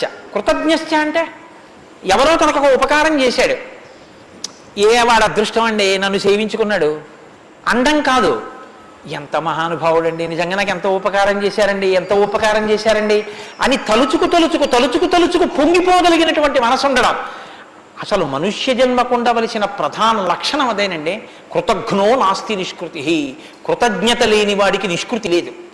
అటువంటి కృతజ్ఞత ఉన్నవాడు ఉన్నాడా లోకంలో ఎవరైనా? ధర్మజ్ఞశ్చ కృతజ్ఞశ్చ సత్యవాక్యో, ఎప్పుడూ సత్యమే మాట్లాడాలి, మిన్ను విరిగి మీద పడిపోని నేను సత్యమే చెప్తాను అని వ్రతం పట్టినవాడు ఎవరైనా ఉన్నాడా? సత్యవాక్యో దృఢవ్రత, ఒక పని మొదలు పెడితే అనుకున్నాం కాదండి అది అలా అవుతుందా అందుకని వదిలేశాను లేండి ఇప్పుడు మార్చేశాను సంకల్పం అనకుండా తాను ఒక్కసారి నోటి వెంట ఇది చేస్తానని అంటే పిడుగులు పడిపోయినా ఆ పని చెయ్యగలిగినటువంటి వాడు, దాన్ని విడిచిపెట్టనటువంటి వాడు, అటువంటి పూనిక ఉన్నవాడు ఉన్నాడా? దృఢవ్రత. కాబట్టి కోన్వస్మిన్ సంప్రదంలోకే గుణవాన్ కస్య వీర్యవాన్ ధర్మజ్ఞశ్చ కృతజ్ఞశ్చ సత్యవాక్యో దృఢవ్రత చారిత్రేణ చకోయుక్తః. ఆయన ప్రవర్తనని చూస్తే ఇంకా మీరు వేదం చదవక్కర్లేదు. వేదం చదవక్కర్లేదంటే చదవద్దని కాదు నా ఉద్దేశం. ఆయన ప్రవర్తన చూస్తే ఆయన ఏది చేశారో అదే వేదం చెప్పింది అని గుర్తు. అటువంటి ప్రవర్తన ఉన్నవాడు ఉన్నాడా? పడుకున్నా, లేచినా, మాట్లాడినా, కూర్చున్నా, నించున్నా, నడిచినా, ఏం చేస్తున్నా ధర్మానికి అనుగుణంగా ప్రవర్తించగలిగినటువంటి నడవడి కలిగినటువంటి వాడు లోకంలో ఉన్నాడా? చారిత్రేణ చకోయుక్తః సర్వభూతేషు కోహితః. ఇంత బలపరాక్రమాలు ఉండి కూడా సమస్త భూతముల పట్ల దయ కలిగిన వాడు లోకంలో ఉన్నాడా? గుండెల నిండా అంత కారుణ్యం ఉన్నవాడు ఉన్నాడా? సర్వభూతేషు కోహితః విద్వాంకః, తెలుసుకోవలసినవన్నీ సమస్తము తెలుసుకున్నటువంటి విజ్ఞాని ఉన్నాడా? అటువంటి విద్వాంసుడు ఉన్నాడా? విద్వాంకః కస్సమర్థశ్చ, ఎటువంటి పని అయినా సరే వీరు చెయ్యలేరు అనొచ్చేమో కానీ ఆయన ఇది చెయ్యలేరని చెప్పడానికి ఒక పని లేకుండా ఏ పనులైనా చెయ్యగలిగిన వాడు ఉన్నాడా? కస్సమర్థశ్చ కశ్చైక ప్రియదర్శనః, ఎప్పుడు మీరు చూసినా చూడాలనిపించేట్టుగా ఉండేవాడు ఉన్నాడా? ఆయన యుద్ధం చేస్తుంటే వింటినారి లాగుతున్నాడు అందం, ఆయన అడవిలో నడుస్తున్నాడు అందం, ఆయన కిరీటం పెట్టుకున్నాడు అందం, ఆయన పాదపీఠం మీద పాదం పెట్టాడు అందం, ఆయన జిల్లుడు పాలు పోసుకుని జటాజూటం కట్టుకున్నాడు అందం, ఆయన ఏమీ లేదు నారచీర కట్టుకుని కోదండం పట్టుకున్నాడు అందం, ఆయనకి కోపం వచ్చి కన్నులు ఎర్రబారాయి అందం, ఆయన బాలరాముడిగా పిలక పెట్టుకుని పెడుతున్నాడు అందం, సీతమ్మతో మాట్లాడుతున్నాడు అందం, నిద్రపోతున్నాడు అందం, అసలు ఏది చూసినా అందం. అబ్బా ఇప్పుడు అంత బాగుంటాడండి, ఆ తర్వాత బాగుంటాడండి, కొంచెం అలంకారం చేసుకుంటాడు బాగుంటుంది అనడానికి ఏమైనా ఉంటుందా? ఎప్పుడు నువ్వు చూసినా అలాగే చూడాలనిపించేటట్టుగా ఉండేవాడు ఎవరైనా ఉన్నాడా? కశ్చైక ప్రియదర్శన, ఎంత పెద్ద మాట అండి. నిద్రపోతుంటే చూసావు, ఆహా నిద్రపోతుంటే చూడాలండి ఆయన సౌందర్యం, ఆ మాట ఎవరికన్నా ఉంటుందండి లోకంలో? ఏమన్నా ఆయన నిద్రపోతుంటే ఎంత బాగుంటాడండి అంటారా? ఏమన్నా ఆయన నిద్ర లేచి ఒళ్ళు విల్చుకుంటుంటే చూడాలండి ఆయన అందం ఎవరికైనా ఉందా? ఆయన యుద్ధం చేస్తుంటే చూడాలండి అందం ఎవరికైనా ఉంటుందా? ఎంతటి అందగాడు రామో! ఆయన పుంసామోహన రూపాయ పుణ్య శ్లోకాయ మంగళం, ఆడవాళ్ళు మోహించడం కాదు పురుషులు మోహించారు ఆయన్ని, అంతటి అందగాడు. కొన్ని కోట్ల మంది కంఠాలు కోసేశాడంతే రామావతారంలో, నెత్తుటిని ఏర్లు పాడించాడు, అయినా అందం. ఈ భుజాలు అందం, గడ్డం అందం, చెక్కిళ్ళు అందం, ఆ ఆజానుబాహు వరవింద దళాయతాక్షం, ఆ కళ్ళందం, ఆ కనుబొమలందం, ఆ ముక్కందం, ఆ మూతి అందం, ఆ గడ్డం అందం, ఆ కంఠం అందం, అన్నీ అందం. అందమే రాముడు, రాముడే అందం, రాముడే అభిరాముడు. అటువంటి వాడు ఉన్నాడా? కశ్చైక ప్రియదర్శన ఆత్మవాంకో, గొప్ప ధైర్యవంతుడు ఉన్నాడు ఆ లోకంలో. ధైర్యవంతుడు అంటే మీరు బాగా జ్ఞాపకం పెట్టుకోండి, ధైర్యవంతుడు అన్న మాటకు అర్థం ఏంటో తెలుసా అండి? భయం లేనివాడు అని కాదు. ధైర్యము అన్న మాటకి ఇంకో అర్థం కూడా ఉంది. ధైర్యము అంటే తాను ఏ పని మీద బయలుదేరాడో ఆ పనికి అనుగుణమైనటువంటి సంభారములను మాత్రమే దగ్గరుంచుకుని ఆ పని మీద మాత్రమే దృష్టి పెట్టి ఆ పనిని పాడు చేసేటటువంటి ఏ ఇతర ఆకర్షణీయమైనటువంటి వ్యవహారమైనా త్రోసి రాజని విడిచిపెట్టగలిగినటువంటి పూనిక ఉన్నవాడు ఉన్నాడా?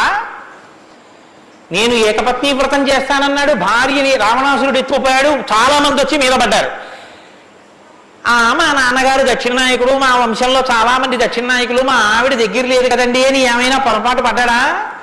తాను ఏది అన్నారో రామో దీర్ణాభిభాషతే, 2 మాటలు నాకు రావమ్మా అన్నాడు అంతే. లోకంలో అవతార పరిసమాప్తి వరకు అంతే. అలా ఉండగలిగిన వాడు ఉన్నాడా? ఆత్మవాంకో జితక్రోధో, కోపాన్ని గెలిచిన వాడు ఉన్నాడా? కోపాన్ని గెలవడం ఏమిటండి? అది ఏమైనా ఎదురుగుండా వచ్చి నిలబడుతుందా క్రోధం? ఎలా గెలుస్తారు? అంటే క్రోధం ఎక్కడి నుంచి వస్తుందో మూలస్థానాన్ని గుర్తెరగడం, వికార కారణాన్ని తెలుసుకోవడమే క్రోధాన్ని గెలవడం. అంటే మీరు చూడండి, నాకండి ఎంత కోపం వచ్చేసిందో అంటాడు. ఎంత కోపం వచ్చేసిందోకి ఎక్కడి నుంచి వచ్చింది? ఇక్కడి నుంచే రావాలి కోపం. ఇక్కడి నుంచి రావడానికి అనువైన అవకాశం, వాతావరణం నువ్వు ఇస్తే రావడానికి సిద్ధంగా ఉంటుంది. మంట పుట్టడానికి సిద్ధంగా ఉన్నట్టు ఉంటుంది అది. నువ్వు అది పుడితే ఎంత వికారంగా ఉంటావో, నీ ముఖం ఎలా ఉంటుందో, ఎంత జేవురించుకుని ఉంటుందో, ఎలా అరుస్తావో, నీ చేతులు ఎలా ఉంటాయో, ఓసారి ఆ టైంలో వీడియో తీసి చూసుకో ఎలా ఉంటుందో. అసహ్యం వేస్తుంది మన మీద. మనకి అదేంటంటే అలా ఉన్నాననిపిస్తుంది. ఇన్ని వికారములు ఇది వస్తే వస్తున్నాయని తెలుసుకొని అది రాకుండా తొక్కి పెట్టగలిగిన వాడు ఉన్నాడా? అలా ఉంటే జితక్రోధో, అలాంటి వాడు ఉన్నాడయా లోకంలో? ఆత్మవాన్కో జితక్రోధో ద్యుతిమాన్కో, అపారమైనటువంటి కాంతి కలిగిన వాడు ఉన్నాడా? ద్యుతిమాన్కో ననసూయక, అసూయని గెలిచిన వాడు ఉన్నాడా? తనకన్నా గొప్పవాడు కనపడితే ఆహాహా మహాత్ములు ఎంత గొప్ప పరిశ్రమ చేశారో, ఇంత గొప్పవాడు అయ్యాడని నమస్కారం చేసి తెలుసుకోవాలి. తనకన్నా తక్కువవాడు కనపడితే ఈశ్వరానుగ్రహంతో ఈయన వృద్ధిలోకి రావాలనగలగాలి. కిందవాడిని చూసి అహంకరించకూడదు, పైవాడిని చూసి అసూయపడకూడదు. ఈ రెండు ఉన్నవాడు ఉన్నాడా? ద్యుతిమాన్కో ననసూయక కస్య బిభ్యతి దేవాశ్చ జాత రోషస్య సంయుగే. కోపం లేని వాడికి కోపం ఎలా వస్తుంది మరి? అంటే కోపం తెచ్చిపెట్టుకున్నట్టు నటిస్తాడు అంతే. ఎందుకు నటించాలి అంటే, ఏదో పని చక్కబెట్టాలంటే కోపం వచ్చినట్టు ఒకసారి ఇలా అంటాడు. అనేటప్పటికి అమ్మ బాబు ఆయన కోపం వచ్చిందంటే హడిలిపోయి అందరూ జాగ్రత్తగా ఉంటారు.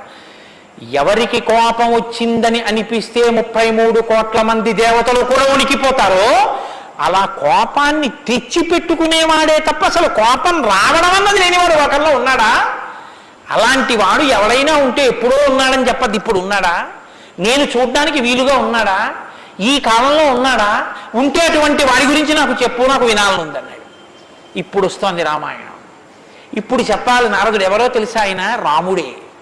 ఆయన ఇల్లాలే నీ దగ్గర ఉంది, ఆయన బిడ్డలే నీ దగ్గర ఉన్నారు. వాల్మీకి మహర్షి ఆయనే అయోధ్యాధిపతి, ఆయనే రామచంద్ర ప్రభువు అని చెప్పే వాల్మీకి పొంగిపోవాలి కదండి. రామాయణ ఆవిర్భావం జరుగుతోందన్నమాట. ఇవాళ రామాయణం పుడుతోంది. ఆ సన్నివేశంలో ఉన్నాం మనం. ఇప్పుడు ఈ మాటలు అడిగితే వాల్మీకి మహర్షి చాలా చమత్కారమైనటువంటి జవాబు ఒకటి చెప్పారు. ఆయన అన్నారు, బహవో దుర్లభాశ్చైవ ఎత్తయా కీర్తితా గుణాః మునే వక్షామ్యహం బుద్ధ్వా తేర్యుక్త శ్రూయతాన్నరః. చాలా క్లిష్టమైనటువంటి ప్రశ్న ఒకటి అడిగావు. సాధారణంగా లోకంలో మానవుల్లో నువ్వు అడిగినటువంటి 16 గుణములు ఒక వ్యక్తి యందు ప్రకాశించేటటువంటి వాడు ఉండడు. కాబట్టి ఇప్పుడు ఎవరై ఉండాలి? నరోత్తముడై ఉండాలి, సాక్షాత్ శ్రీ మహావిష్ణువు అయి ఉండాలి. అటువంటి వాడే కాని నరుడిగానే ఉన్నాడు ఇప్పుడు. ఆయన విష్ణు అంటే ఆయనే అంగీకరించాడు. ఆయన నేను నరుణ్ణి అంటాడు, నేను దాశరథిని అంటాడు, నేను దశరథ మహారాజు కొడుకునయ్యా అంటాడు. నరుడిగా ఈ లోకంలో తిరుగుతున్నవాడు ఉన్నాడు. అటువంటి వాడి గురించి చెప్తాను, జాగ్రత్తగా వినన్నాడు. ఇది సంక్షేప రామాయణం. 100 శ్లోకాలతో ఇక్కడ ప్రతిరోజు సంక్షేప రామాయణం జరుగుతోంది అని అన్నారే. సంక్షేప రామాయణాన్ని పెద్దలు సంప్రదాయంలో ఏమని పిలుస్తారో తెలుసా అండి? మాలామంత్రము అని పిలుస్తారు. ఎందుకంటే శారదా తిలకము అని మంత్రాల గురించి చెప్పేటటువంటిది, బీజాక్షరాల గురించి చెప్పే విషయం ఒకటి ఉంది. అందులో 10 అక్షరాలు మంత్రంలో దాటిపోతే దాన్ని మాలామంత్రములని పిలుస్తారు. 100 శ్లోకములతో ఉన్న సంక్షేప రామాయణం మాలా మంత్రం. అందుకే సంక్షేప రామాయణాన్ని పారాయణ చేస్తే అది రక్షణ చేస్తుంది. మననాత్ త్రాయితే ఇది మంత్ర. దాన్ని మననం చేస్తే అది కాపాడుతుంది. సంక్షేప రామాయణం కూడా అలా కాపాడుతుంది. సద్గురువైనటువంటి నారద మహర్షి నోటిలోంచి పుట్టింది సంక్షేప రామాయణం. యోగులు రమించడం అంటే బాహ్యంలో తిరిగేటటువంటి మనస్సుని బుద్ధిని నిగ్రహించి వెనక్కి తిప్పి ఆత్మలోకి దింపి తాను ఒకటిగా నిలబడిపోయి పొందేటటువంటి ఆనందమేదో అది సాకారమును పొందితే రాముడు. కాబట్టి యోగులు రమించేటటువంటి స్వరూపమేదో దానికి రామ అని పేరు.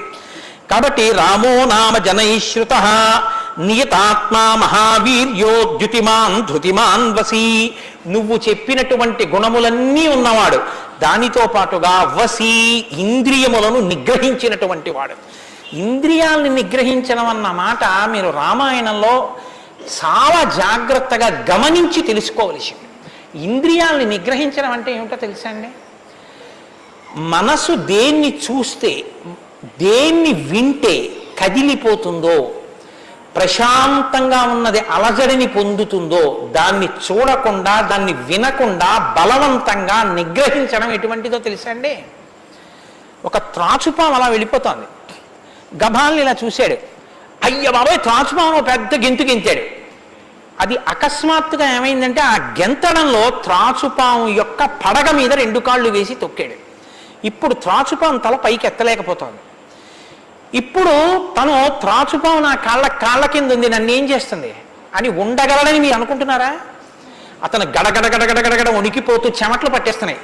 ఎందుకంటే నేను త్రాచుపాము మీద ఉన్నాను, అది తోక కదుపుతోంది, తోకతో కాళ్ళు చుడుతోంది. ఈ కంగారులో ఏం చేస్తాడంటే త్రాచుపాము మీద తాను నిలబడి ఉండగా ఇక త్రాచుపాము తను ఏం చెయ్యలేదన్న స్థితిలో ఉన్నా ఎప్పుడో ఒకప్పుడు త్రాచుపాము మీద కాళ్ళు తీసేస్తాడు. కంగారు పడిపోయి తీసేస్తాడు. ఎప్పుడో అప్పుడు కాళ్ళు తీయడం కోసమే పాము చూస్తుంటుంది, కాటు వేసేసి పుట్లకి వెళ్ళిపోతుంది, లేకపోతే ఎక్కడికో అక్కడికి వెళ్ళిపోతుంది. రావణుడు చేసే తపస్సు, రావణుని యొక్క ఇంద్రియ నిగ్రహం అటువంటివి. బలవంతంగా అణిచిపెడతాడు. అవకాశం రాగానే అది ఒక్కసారి జడలు విప్పి ప్రళయతాండవం చేసి రావణుణ్ణి పడగొడుతుంది. మండోదరి చెప్పింది ఈ మాట, నా సొంతం కాదు. రాముడు అలా కాదు, విచారణ చేసి ఉంటాడు. అర్థమనర్థం భావయనిత్యం అంటారు శంకరాచార్యులు వారు. నారీస్తన భరణాభీదేశం దృష్ట్యా మాగా మోహావేశం ఏతత్ మాంసవసాది వికారం మనసి విచింత్య వారం వారం అంటారు. మనసు దేని చేత కదిలిపోతోందో దాని యథార్థ స్వరూపాన్ని బాగా విచారణ చేస్తారు. విచారణ చేసి ఈ పాటి దానిక నా ఒంట్లో ఉన్నటువంటి శక్తి అంతటినీ ఖర్చు చేసేస్తున్నాను అని మనసుని మరల్చే ప్రయత్నం చేసి ఆ వస్తువు తన కళ్ళ ముందు కనపడినా ఇంకా ఆయన మనసు చెక్కు చెదరదు, ఆ స్థితిని పొందుతాడు. ఇది శంకరాచార్యులు వారు నేర్పుతారు లోకానికి. గురువు చెప్పే మాట అంటే అలా ఉంటుంది. ఆయన ఎంత చమత్కారంగా అన్నారో చూడండి. నారీస్తన భరణాభీదేశం దృష్ట్యామోగా మోహావేశం.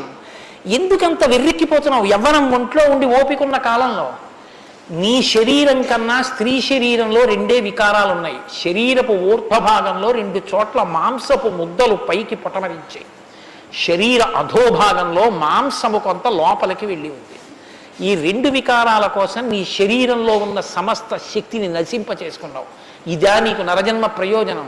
మనసి విచింతియ వారం వారం, దీన్ని బాగా ఆలోచించు అన్నారు. ఇది పట్టుకుందనుకోండి, కంటిని మనసుని కంటితో చూడడం వల్ల కదపగలిగిన మనసుకి ఇప్పుడు ఆ వస్తువు కనపడినా ఇక మనసు కదలదు. ఇది ఇంద్రియ నిగ్రహం అంటారు. ఇంద్రియాలని జయించడం అంటే అది. ఇది రాముడు. అందుకే ధృతిమాన్ వసి, అపారమైన శక్తితో ఉంటాడు, సంకల్ప శక్తితో ఉంటాడు, ఇంద్రియములను జయించిన వాడై ఉంటాడు. బుద్ధిమాన్ నీతిమాన్ వాగ్మి శ్రీమాన్ శత్రునిబర్హణ విపులాంసో మహాబాహు కంబుగ్రీవో మహాహను. నిజంగా శ్రీరామాయణాన్ని ప్రతి శ్లోకం ప్రతి మాట వ్యాఖ్యానం చేస్తే 42 రోజులు ఏమిటండి? నేను రిటైర్ అయిపోయే వరకు చెప్పినా శ్రీరామాయణం అయ్యేదేం కాదు, కానీ ఏదో 42 రోజుల్లో పూర్తి చేశాను అనిపించుకోవడం అంతే. కాబట్టి బుద్ధిమాన్ నీతిమాన్ వాగ్మి, అన్ని విద్యలు తెలుసున్నవాడు, శ్రీమాన్ ఐశ్వర్యం ఉన్నవాడు, శత్రు నిబర్హణ శత్రువులను నిగ్రహించగలిగిన వాడు, విపులాంశో ఎత్తైన మూపున్నవాడు, మహాబాహు బలిశిర బాహువులున్నవాడు, కంబుగ్రీవో కంఠం వంటి శంఖం వంటి కంఠం ఉన్నవాడు, మహాహను చెక్కిళ్ల పైభాగం చాలా ఉన్నతంగా ఉన్నటువంటి వాడు. అటువంటి మహానుభావుడు ఈ లోకంలోనే ఉన్నాడు. ప్రజాపతి సమశ్రీమాం ధాతారి పురిషూదన రక్షితా జీవలోకస్య ధర్మస్య పరిరక్షిత రక్షితా స్వస్య ధర్మస్య స్వజనస్య చ రక్షిత వేద వేదంగతత్వజ్ఞో ధనుర్వేదే చ నిష్ఠిత. ఎంత గొప్పగా మాట్లాడారండి నారద మహర్షి. నిజంగా ప్రజాపతి సమశ్రీమాన్, ఈ ప్రపంచాన్నంతటినీ పోషించగలిగినటువంటి వాడు, సాక్షాత్ శ్రీ మహావిష్ణువు. ధాతారి పునిషూదన శత్రువులను నిగ్రహించగలిగిన వాడు, రక్షిత జీవలోకస్య ఈ లోకాలన్నింటినీ రక్షించగలిగిన వాడు, ధర్మస్య పరిరక్షిత ధర్మాన్ని రక్షించేటటువంటి వాడు. ధర్మాన్ని రక్షిస్తాడు కాబట్టి అధర్మాన్ని నిగ్రహిస్తాడు కూడా. ధర్మస్య పరిరక్షిత రక్షిత స్వస్య ధర్మస్య, తన ధర్మాన్ని తాను రక్షించుకుంటాడు.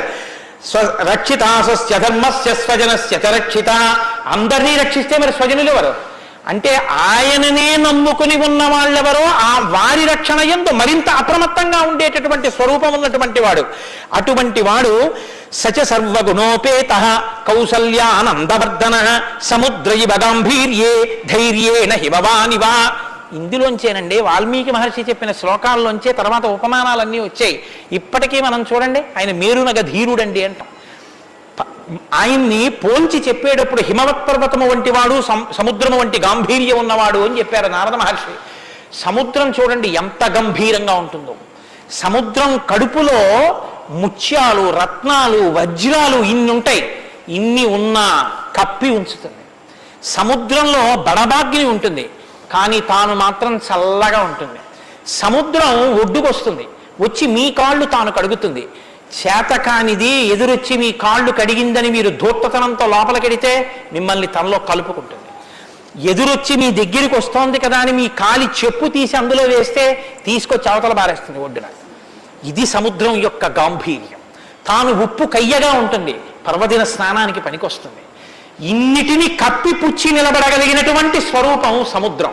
కడుపులో బడబాగ్ని ఉన్న, సీతాపహరణమే జరిగిన, తండ్రే మరణించిన, రాజ్యమే పోయిన, అరణ్యంలో తిరిగిన, జుట్టు తీసేసిన, జిల్లేడు పాలు పోసుకుని ఆఖరికి ఆ జటలు కట్టుకున్న, నారచీర కట్టుకున్న, పాదాలకి చెప్పులే లేకపోయినా, అగ్నిహోత్రాన్ని చంకన తగిలించుకున్న, అడవిలో మృగాన్ని బాణం పెట్టి కొట్టి చర్మం ఒలిచి మాంసం తీసి తెచ్చి సీతమ్మ వండితే తప్ప తినలేని స్థితిలో రాజారాముడైనటువంటి వాడు బ్రతకవలసి వచ్చిన తెల్లవారుజామున 4 గంటల సమయంలో దాహమేస్తున్న ఏనుగు నదిలో తొండం పెట్టి నీళ్లు తాగడానికి కూడా భయపడినంత చలికాలంలో కూడా వెళ్ళి స్నానం చెయ్యగలిగిన మొనగాడు. ఇన్ని కష్టాలు కడుపులో పెట్టుకుని కూడా పైకి చెక్కు చెదరకుండా ఉండగలిగినటువంటి గంభీరమూర్తి ఆయనయా రాముడంటే అన్నాడు నారదుడు. కాబట్టి సముద్రైవ గాంభీర్యే ధైర్యేణ హిమవానివా. ధైర్యంలో హిమవత్ పర్వతం వంటివాడు. పర్వతాన్ని చూడండి, వర్షధారల చేత కొట్టబడుతుంది, పిడుగులు పడిపోతాయి. ఆ పర్వతం మీదే చెట్లు పెరుగుతాయి, ఆ పర్వతం మీదే సింహాలు తిరుగుతాయి, పులులు తిరుగుతాయి. ఆ సముద్రానికి కన్నాలు పెట్టి పావులు పడుకుంటాయి. చిట్టెలుకలు కన్నాలు చేసి ఆ పర్వత పాదాల మీద తిరుగుతూ ఉంటాయి. ఎలుక కన్నం పెట్టి తనలో దూరిందని బెంగపెట్టుకోదు. ఒక ధూర్తుడు కాళ్లతో పైకెక్కాడని బెంగపెట్టుకోదు. వర్షధారలు కొట్టాయని కదలదు, పిడుగులు పడ్డాయని చెక్కు చెదరదు, పులులు సింహాలు తిరుగుతున్నాయని బెంగపెట్టుకోదు. మహాత్ములు తన మీద నడుస్తున్నారని పొంగిపోదు, తన మీద ఈశ్వరుడి దేవాలయం కట్టారని పరవశించిపోదు. తాను అలాగే నిలబడి ఉంటుంది. చెక్కు చెదరక నిలబడగలిగినటువంటి పర్వతం ఎటువంటిదో రాముడు అటువంటి వాడు. ఇది నారదుడు ఒక నరుడిగా ఆయనకున్న లక్షణాలు చెప్తున్నాడు. ఇవి నీవు సంతరించుకో కొన్నైనా ప్రతిదానికి విచలితుడమైపోవడం కాదు, ప్రతి చిన్నదానికి కదిలిపోవడం కాదు, ధైర్యంగా నిలబడగలగాలి. నాకు కాకపోతే ఎవరికి వస్తాయి? వస్తాయి కష్ట సుఖాలు అనేటటువంటివి చేసుకున్న కర్మను అనుసరించి అని నిలబడగలిగినటువంటి స్థితి రామాయణం ఇస్తుంది. విష్ణునా సదృశో వీర్యే సోమవత్ ప్రియదర్శన కాలగ్ని సదృశ క్రోధే క్షమయా పృథివీ సమః. ఏమి శ్లోకాలు వాడారండి సంక్షేప రామాయణంలో మహానుభావుడు. విష్ణునా సదృశో వీర్యే, ఆయనతో పోల్చడానికి విష్ణు ఒక్కడే ఉన్నారు. ఎందుకంటే ఇంకా ఆయనతో పోల్చడానికి అటువంటి వాడు ఇంకొకడెవరు ఉంటారు? విష్ణువుని విష్ణువుతోనే పోల్చాలి. కాబట్టి విష్ణువుతో సమానమైన వాడు. సోమవత్ ప్రియదర్శన, బాణం పట్టుకుని ఎదురుగుండా ఉన్న వాళ్ళ లక్షల మంది కంఠాలు తెగకోసినా సరే భక్తులైన వారికి మాత్రం ఆ స్వరూపాన్ని దర్శనం చేస్తుంటే ఎంత సంతోషంగా ఉంటుందో. కాబట్టి సోమవత్ ప్రియదర్శన. లోకంలో మూడిటిని ఎంత చూసినా చూడబుద్ధే వేస్తుంది. ఎంత చూడండి చూడబుద్ధి వేస్తుంది. అందుకే పార్వతీదేవి వినాయకుడికి ఏనుగు ముఖం పెట్టించింది. పసిపిల్లలకి కూడా సంతోషం కల్పించేవి 3 ఏమిటో తెలుసా అండి? గజముఖం, చంద్రబింబం, సముద్రం. మీరు సముద్రపు తొట్టుకి వెళ్ళి ఎంతసేపు కూర్చోండి, ఎంతసేపు చూస్తున్నా సముద్రాన్ని అలా చూడాలనే అనిపిస్తుంది. చీకటి పడిపోయిన తర్వాత సముద్ర ఘోష అదో సంతోషం, వస్తున్న కెరటాలు అదో సంతోషం. చీకటి పడ్డాక దీపాలతో దూరంగా వెళ్ళిపోతున్న ఓడ అదో సంతోషం. సూర్యోదయానికి సముద్రం ఆకాశం కలిసినట్టుగా ఉన్న చోట ఉదయిస్తున్న సూర్యబింబం అదో సంతోషం. ఆ పడుతున్న ఎర్రకాంతి అదో సంతోషం. సూర్యాస్తమయానికి సముద్రంలో కృంగిపోతున్నట్టుగా ఉన్న సూర్యుడు అదో సంతోషం. తిక్కన గారు విరాట పర్వంలో అంటారు, రాత్రి అయ్యేటప్పటికి ఆకాశం ఎలా ఉందంటేట మంచి సంపన్నుడైన గృహస్థు ఇంట్లో అలంకారం చేసినటువంటి పడకలా ఉందిట, దాని మీద పువ్వులు అవన్నీ వేస్తే ఎలా ఉందో అలా ఉందిట. సూర్యోదయానికి ఉన్నటువంటి ఆకాశం ఎలా ఉందంటేట తెల్లవారిన తర్వాత 10 మంది చూస్తే దృష్టి దోషం కలుగుతుందని ఆ ఇంటి ఇల్లాలు దుప్పటి మీద ఉన్న పువ్వులు అవే అన్నీ పోయేటట్టు ఒక్కసారి 2 చేతులతో ఇలా దులిపేస్తే అన్నీ పోయిన తర్వాత దుప్పటి ఎలా ఉందో ఆకాశం ఎలా ఉంది తెల్లారాకంటారు. అలా ఆ సముద్రాన్ని చూస్తుంటే ఎంత అందంగా ఉంటుందో. పసిపిల్లల దగ్గర నుంచి కవుల వరకు జ్ఞానుల వరకు సముద్రం ఆనందమే. పసిపిల్లాడికి ఏం తెలిసనే ఆనందం, వృద్ధుడికి ఏం తెలిసనే ఆనందం. అందరూ సముద్రం ఇంటికి వెళ్ళి ఆనందం పొందుతారు. ఆఖరికి తుఫాను సమయంలో సముద్రం చూడడం అదో సంతోషం కొంతమందికి. కాబట్టి సముద్రం 2 చంద్రబింబం. చంద్రబింబాన్ని ఎంతసేపు చూడండి సంతోషం. రామాయణంలో వాల్మీకి మహర్షి వర్ణిస్తారు సుందరకాండలో చంద్రబింబాన్ని, ఏమి వర్ణనలో ఆ సర్గలు. కాబట్టి చంద్రబింబం. 3 ఏనుగు చూడండి, వెంకటాచల క్షేత్రానికో తిరుత్తణియో వెడితే ఆ ఏనుగు ముందు నించుంటే పిల్లల్ని ఎంతసేపు నించోబెట్టండి సంతోషమే. ఆ తొండం ఇలా ఇలా ఆడిస్తూ ఆ ఏనుగు అలా నిలబడి అరటిపండు ఎత్తి నోట్లో పెట్టుకుని ఆ దుమ్ము తీసి మీద పోసుకుని స్నానం చేసి తెల్లటి దంతాలు, దాని స్వరూపం, దాని చిన్ని కళ్ళు, దాని వెంట్రుకలు, దాని తోక, పెద్ద పెద్ద కాళ్ళు, ఇంతంత గోళ్ళు, గుండ్రంగా పాదాలు. ఆ ఏనుగుని ఎంతసేపు చూసినా అబ్బా ఇంకేం చూస్తానులేండి అనిపించదు, అలా చూడబుద్ధి వేస్తుంది. అలా చూడబుద్ధి వేస్తుంది కాబట్టి ధ్యానం చేసేటప్పుడు ముందు గణపతి యొక్క ముఖాన్ని తదేకంగా చూస్తే ఆ ధ్యాన నిష్ట చేత విఘ్నములు తొలగిపోతాయి. కాబట్టి పరమేశ్వరుడు అందరూ తొందరగా దృష్టి పెట్టి చూడడానికి వైముఖ్యం కలగనటువంటి ముఖాన్ని నా కొడుక్కి పెడితే అందరికీ ఉపకారం జరుగుతుందని ఏనుగు తలకాయ తీసుకొచ్చి వినాయకుడికి పెట్టాడు. అది కారణం. వినాయకుడికి ఏనుగు తలకాయ ఉండడానికి కారణాల్లో అదొకటి. కాబట్టి విష్ణు నాసదృశో వీర్యే సోమవత్ ప్రియదర్శన కాలాగ్నిసదృశ క్రోధే. క్రోధం కోపం వచ్చిందా కాలాగ్ని ఎటువంటిదో అటువంటి వాడు. క్షమయా పృథివీ సమః. ఈ భూమికి ఎంత ఓర్పో రాముడికి అంత ఓర్పు. నిద్రలేస్తూనే భూమిని తంతాం, భరిస్తుంది.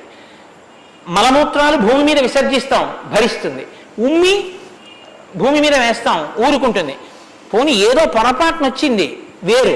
కావాలని ఒక రకమైన తాంబూలం వేసుకుని బొమ్మడమే ప్రయోజనంగా నెత్తురు కక్కుకునేవాడు కక్కుకున్నట్టు భూమి మీద ఎర్రటి మరకలు పడేటట్టు అదే పనిగా ఉమ్మి వేసేటటువంటి వాడిని కూడా భరించినటువంటి భూమాత యొక్క ఓర్పుని ఎంత స్తోత్రం చేయాలి నిజంగా.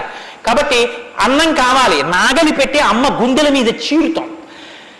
ఇల్లు కట్టుకోవాలి, శంకుస్థాపన పేరుతో గుణపాలు పెట్టి అమ్మ గుండెల మీద గుచ్చుతాం. ఆఖరికి ఇంత సంపాదించి ఇంత కీర్తి తెచ్చి మా నాన్నగారు, మా బాబాయ్ గారు, మా మేనమామ, మా ఆయన ఇన్ని బంధుత్వాలు పెట్టుకున్న వాళ్ళు ఆ ఊపిరి ఆగిపోగానే తీసుకెళ్లి బయట చిరిగిపోయిన బొంతో చాపో వేసి పడుకోబెట్టి కొత్త చాప తెచ్చి 4 కర్రలకేసి తాడేసి కట్టి తీసుకెళ్ళిపోతుంటే ఆఖరణ పుచ్చుకునేది ఈ తల్లి ఒక్కతే. ఎవరు ఇంట్లో ఒక్క రాత్రి కూడా ఉంచుకోరు. యావత్ పవనో నివసతి దేహే తావత్ పృచ్చతి కుశలంగేహే గతవతి వాయో దేహాపాయే భార్యా బిభ్యతి తస్మిన్ కాయే అంటారు శంకర భగవత్పాదులు. అటువంటి ఈ తల్లిది ఎంత ఓర్పో. ఎన్ని అపచారములు చేసినా కూడా కడుపులో పెట్టుకునేటటువంటి అమ్మ స్వరూపమైనటువంటి భూమికి ఎంత ఓర్పు ఉందో అంత ఓర్పు కలిగిన వాడయ్యా రామచంద్రమూర్తి. కాబట్టి ధనదేన సమస్యాగే సత్యే ధర్మ ఇవాపరః. కుబేరుడు ఎంతటి ధనవంతుడో అంతటి మహానుభావుడు, అటువంటి త్యాగం ఉన్నవాడు. సత్యే ధర్మ ఇవాపరః. సత్యము ధర్మము ఒకదాన్నొకటి ఎలా కాపాడుకుని రక్షించుకుంటాయో అలా రక్షించి కాపాడగలిగినటువంటి వాడు. తమేవం గుణ సంపన్నం రామం సత్యపరాక్రమం. ఇన్ని గుణములు కలిగినటువంటి రామచంద్రమూర్తి సాక్షాత్తుగా సత్యపరాక్రముడైనటువంటి వ్యక్తి. ఆయన పరాక్రమం సత్యమే పరాక్రమముగా కలిగినటువంటి వాడు. అటువంటి వాడు రామచంద్రమూర్తిని ఆ రాముని యొక్క కథని సంక్షేపంగా చెప్పారు. సంక్షేపంగా అంటే వివరంగా కాదు, బాగా గుర్తుపెట్టుకోండి. వివరంగా చెప్పలేదు, కేవలం ఏదో విహంగ వీక్షణం అంటారు చూసారా, ఒక్కసారి స్థాళీపులాక న్యాయంగా ఒకసారి అలా చెప్పేశారు. అది ఎంత తేలిగ్గా చెప్పేశారంటే సజగామ వనం వీర ప్రతిజ్ఞామనుపాలయన్ పితుర్వచన నిర్దేశాత్ కైకయ్యా ప్రియకారణాత్ అంటూ కానీ సంక్షేప రామాయణ శ్లోకాలండి అవి నిజంగా మంత్రాలే. దశరథ మహారాజు గారు లేక లేక లేక లేక సంతానం కలగలేదని బెంగ పెట్టుకుని అశ్వమేధయాగం చేసి తత్పాపాన్ని పోగొట్టుకుని పుత్రకామేష్టి చేస్తే యజ్ఞపురుషుడు ఆవిర్భవించి ప్రసాదాన్ని ఇస్తే ఆ పాయసాన్ని అనురూపలైనటువంటి తన భార్యలు స్వీకరిస్తే పెద్ద భార్య అయినటువంటి కౌసల్యాదేవి యొక్క గర్భాన్ని జనించినటువంటి సాక్షాత్ విష్ణుస్వరూపుడైన ధర్మాత్ముడైన రామచంద్రమూర్తి పినతల్లి అయిన కైకమ్మ 14 సంవత్సరములు అరణ్యవాసం చేసి రాజ్యాభిషేకాన్ని విడిచిపెట్టుకోవాలి రామచంద్రమూర్తిని 2 వరములు రాత్రికి రాత్రి దశరథ మహారాజు గారిని అడ్డుపెట్టి నిగ్రహిస్తే తండ్రిని సత్యవాక్యమునందు నిలబెట్టడం కోసమని రామచంద్రమూర్తి రాజ్యాన్ని పరిత్యజించి నారవస్త్రాలు కట్టుకుని చెప్పులు కూడా విడిచిపెట్టి మహానుభావుడు అరణ్యానికి బయలుదేరి వెళ్ళిపోతున్నారు. ఆ వెళ్ళిపోతున్నటువంటి సమయంలో రామశ్చ దయితా భార్య నిత్యం ప్రాణ సమాహిత జనకస్య కులే జాతా దేవమాయేవ నిర్మిత సర్వలక్షణ సంపన్నా నారీణాముత్తమామదౌః సీతాప్యనుగత రామం శిశినం రోహిణీ యథా. సాక్షాత్తుగా దేవమాయయే లోకంలో ఉన్న సౌందర్యమంతా రాశీభూతమై ఒక స్త్రీ రూపంలో వచ్చిందా అన్నంతగా కనపడేటటువంటి సీతమ్మ తల్లి, జనక మహారాజు గారి యొక్క పుత్రి, అయోనిజ అయినటువంటి తల్లి, స్త్రీలలో ఉత్తమమైనటువంటి రత్నంగా చెప్పబడినటువంటి తల్లి, సర్వలక్షణ సంపన్న అయినటువంటి సీతమ్మ చంద్రుణ్ణి రోహిణి ఎలా అనుసరిస్తుందో అలా కష్టసుఖాల్లో నీతో కలిసి ఉంటాను తప్ప నేను అంతఃపురంలో ఉండను అని చెప్పి రామచంద్రమూర్తితో కలిసి అరణ్యవాసానికి బయలుదేరింది. సోదరుడైనటువంటి లక్ష్మణుడు కూడా రామచంద్రమూర్తితో బయలుదేరాడు. ముగ్గురు అరణ్యవాసం చేస్తున్నటువంటి సమయంలో చిత్రకూట పర్వతం మీద ఉండగా తనకి రాజ్యం కావాలని భరతుడు కోరకపోయినా తల్లి వరం చేత రాజ్యాన్ని పొందడానికి అర్హుడైన భరతుడు మేనమావ గారి ఇంటి నుంచి తిరిగి వచ్చేసరికి దశరథ మహారాజు గారు ప్రాణాలు విడిచిపెడితే నాకు ఈ రాజ్యం వద్దని భరతుడు శత్రుఘ్నుడితో వశిష్ఠుడితో తల్లులతో కలిసి చిత్రకూట పర్వతం దగ్గరికి వెళ్ళి అన్నా రామా నాకొద్దు ఈ రాజ్యం నువ్వే తీసేసుకోమని ఎంత నిగ్రహించినా ధర్మాత్ముడు సత్యవాక్య పరిపాలకుడైనటువంటి రామచంద్రమూర్తి నా తండ్రిని సత్యంలో నిలబెట్టడం కోసం నేను ఈ వనవాసానికి వచ్చాను తప్ప నాకు ఈ రాజ్యం అక్కర్లేదని స్వీకరించడం మానేసి తన పాదుకలను తీసుకెళ్లి భరతుడికి ఇస్తే భరతుడు పాదుకలను పట్టుకుని నందిగ్రామానికి వచ్చి సింహాసనం మీద పెట్టి రాజ్యం చేస్తుంటే మహానుభావుడు చిత్రకూట పర్వతం మీదే ఉన్నట్టయితే వచ్చినటువంటి తల్లులు సోదరులైనటువంటి భరత శత్రుఘ్నులు జ్ఞాపకానికి వస్తారని చిత్రకూటాన్ని విడిచిపెట్టి దండకారణ్యంలో ప్రవేశించి ఉన్నటువంటి సమయంలో అక్కడ ఉన్నటువంటి రాక్షసులలో ఒకటి అయినటువంటి శూర్పణఖ వచ్చి రామచంద్రమూర్తి యొక్క తమ్ముడైన లక్ష్మణుడు లేదా సంక్షేప రామాయణం ప్రకారం రాముడిటే లక్ష్మణుడు చేసిన పని రాముడు చేసినట్టే. అందుకని రాముడి చేత ముకుచెవులు కోయబడితే ఆ శూర్పణఖ చేత ప్రేరేపింపబడిన కరదూషణాదులు త్రిశిరస్సు అనేటటువంటి 14,000 మంది రాక్షసులు రాముడి మీద దండెత్తి వస్తే తృణప్రాయంగా 14,000 మందిని నిగ్రహించినటువంటి రామచంద్రమూర్తి యొక్క పరాక్రమాన్ని శూర్పణఖ వల్ల తెలుసుకున్నటువంటి రావణాసురుడు అసూయతో సీతమ్మ తల్లి మీద మోహంతో సీతమ్మ తల్లిని అపహరించి తీసుకుని వెళ్ళిపోతే ఆగ్రహించినటువంటి రామచంద్రమూర్తి శబరిని దర్శనం చేసి తర్వాతి కాలంలో సుగ్రీవుడితో స్నేహం చేసి వారిని నిగ్రహించి దశ దిశలకి వానరుల్ని పంపిస్తే దక్షిణ దిక్కుకు వెళ్ళినటువంటి హనుమ సీతమ్మ తల్లి యొక్క జాడ కనిపెట్టి 100 యోజనముల సముద్రాన్ని దాటి ఈవలి ఒడ్డుకు వచ్చి రామచంద్రమూర్తికి సీతమ్మ క్షేమవార్త చెప్తే రామచంద్రమూర్తి నీలుని యొక్క సహకారంతో సముద్రానికి సేతువు కట్టి సముద్రాన్ని దాటి ఆవలి ఒడ్డుకు వెళ్లి లంకారాజ్యంలో వానర సహకారంతో రావణ కుంభకర్ణాది వీరులను నిగ్రహించి తిరిగి మళ్ళీ అయోధ్య పట్టణానికి వచ్చి పట్టాభిషిక్తుడై 11,000 సంవత్సరములు ఈ రాజ్యాన్ని పరిపాలన చేసి రామరాజ్యం ఇలా ఉంటుంది అని చెప్పి లోకానికి చాటి చెప్పిన వాడయ్యా రామచంద్రమూర్తి అంటే సంక్షేప రామాయణాన్ని కథారూపంగా శ్లోకరూపంగా నారద మహర్షి వాల్మీకి మహర్షిగా ఉపదేశం చేశారు.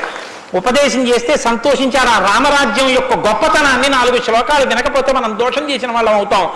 ప్రహృష్టముదితో లోకస్తుష్ట పుష్ట సుధార్మిక నిరామయో హ్యరోగస్య దుర్భిక్ష భయవర్జిత న పుత్రమరణం కించిత్ ద్రక్షంతి పురుషః క్వచిత్ నార్యాశ్చ విధవా నిత్యం భవిష్యంతి పతివ్రతాః న చాగ్నిభయం కించిత్ ఆప్సుమజ్జంతి జంతవః న మాతజం భయం కించిత్ నాపిజ్వర కృతం తథా న చాపిక్షుద్భయం తత్ర న తస్కర భయం తథా నగరాని చ రాష్ట్రాని ధనధాన్యయుతాని చ నిత్యం ప్రముదితాః సర్వే యథా కృతయుగే తథా అశ్వమేధశతైర్రిష్ట తథా బహుసువర్ణకైః.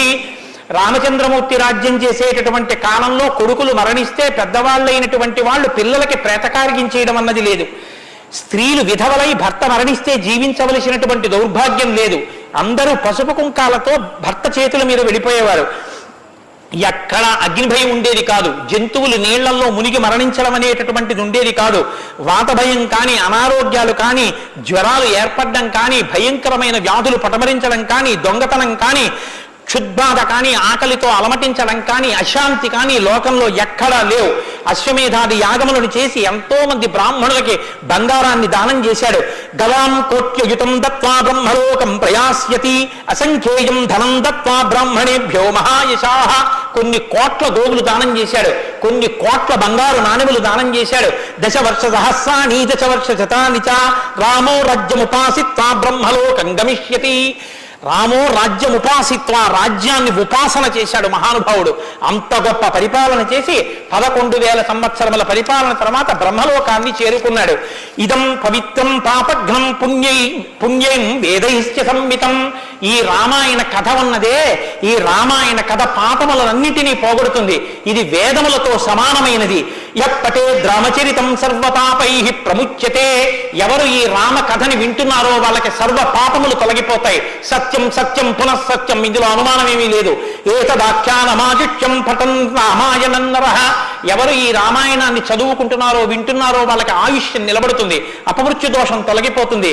సపుత్ర పౌత్ర సగణః ప్రేత్య స్వర్గే మహీయతే. పుత్రుల్ని, కొడుకుల్ని, మనవల్ని చూసిన తర్వాత 3 తరాలు చూసిన తర్వాత సంతోషంతో సుఖశాంతులతో ఇహమనందు జీవించి ఆఖర తేలికగా శరీరం నుంచి ప్రాణం విడిపోయి జీవుడు సంతోషంగా భగవన్నామని చెప్తూ స్వర్గలోకాన్ని చేరుకుంటాడు. ఇంతటి గొప్ప అనుభూతిని, ఐశ్వర్యాన్ని అనుగ్రహించగలిగినటువంటి శక్తి కలిగినటువంటిది రామాయణం.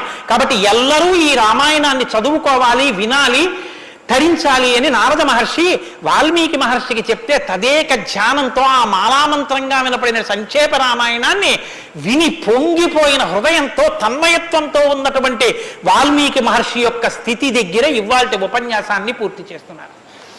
రేపటి రోజున అసలు ఎలా ఆవిర్భవించిందో, తన్మయత్వంలో ఉన్న వాల్మీకి మహర్షి ఎలా బయలుదేరారో, రామాయణం ఎలా వచ్చిందో, ఏం జరిగిందో ఆ విషయాన్ని మీకు మనవి చేసి రామాయణ కథా ప్రారంభం చేసే అనుగ్రహాన్ని రామచంద్ర ప్రభు నాకు కృప చేయుగాక. రేపు ఖచ్చితంగా 6:30 కథా ప్రారంభం అయిపోతుంది.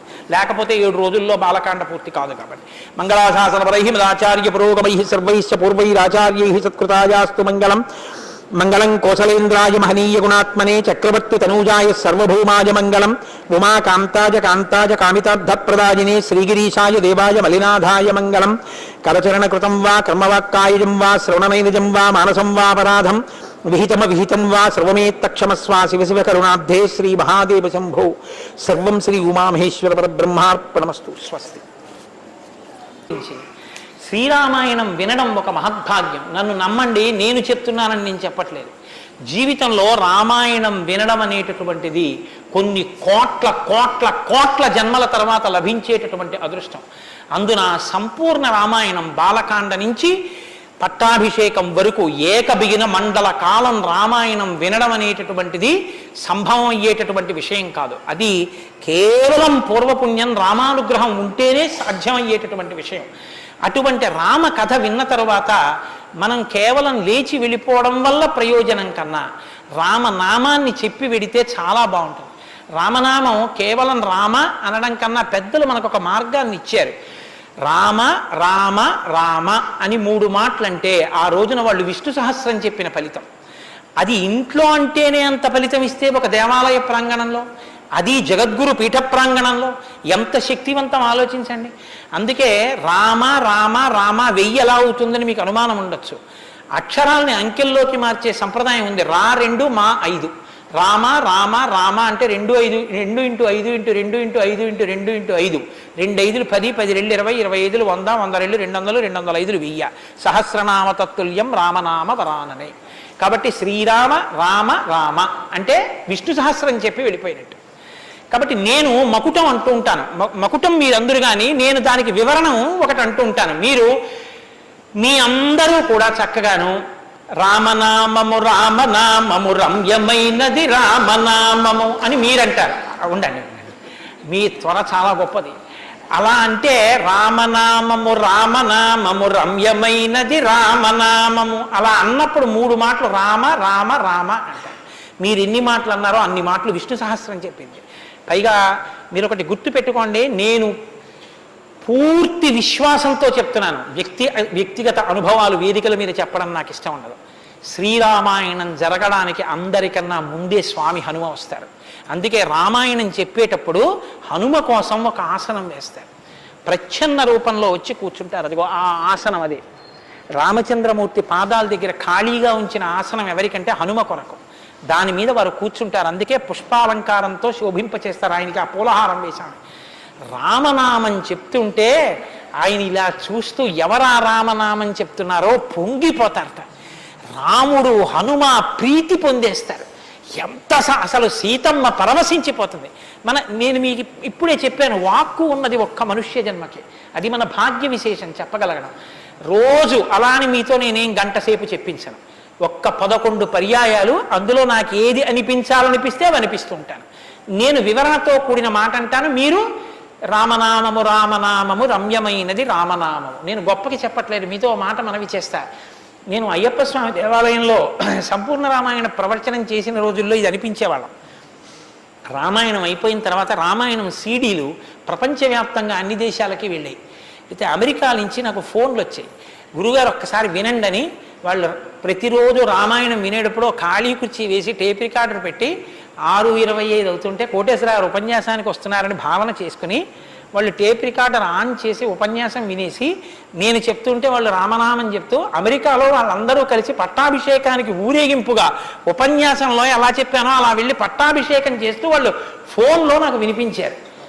ఎందుకని అంటే నేను సముద్రం దాటి రాను అన్నాను. అందుకని నేను వెళ్ళలేదు పాపం చూడ్డానికి. కానీ ప్రపంచంలో ఎన్ని దేశాలలోనో అలా చెప్పుకుని ఎన్ని కోట్ల రామనామం జరిగిందో, ఎన్ని చోట్ల పట్టాభిషేకాలు జరిగాయో. మళ్ళీ ఆనాడు సంపూర్ణ రామాయణం చెప్పించాడు రామచంద్ర ప్రభు. ఈనాడు మళ్ళీ గుంటూరు శారదాపీఠంలో చెప్పగలుగుతున్నాం. కాబట్టి మీ అందరూ కూడా చక్కగా భక్తి శ్రద్ధలతో చెప్పండి.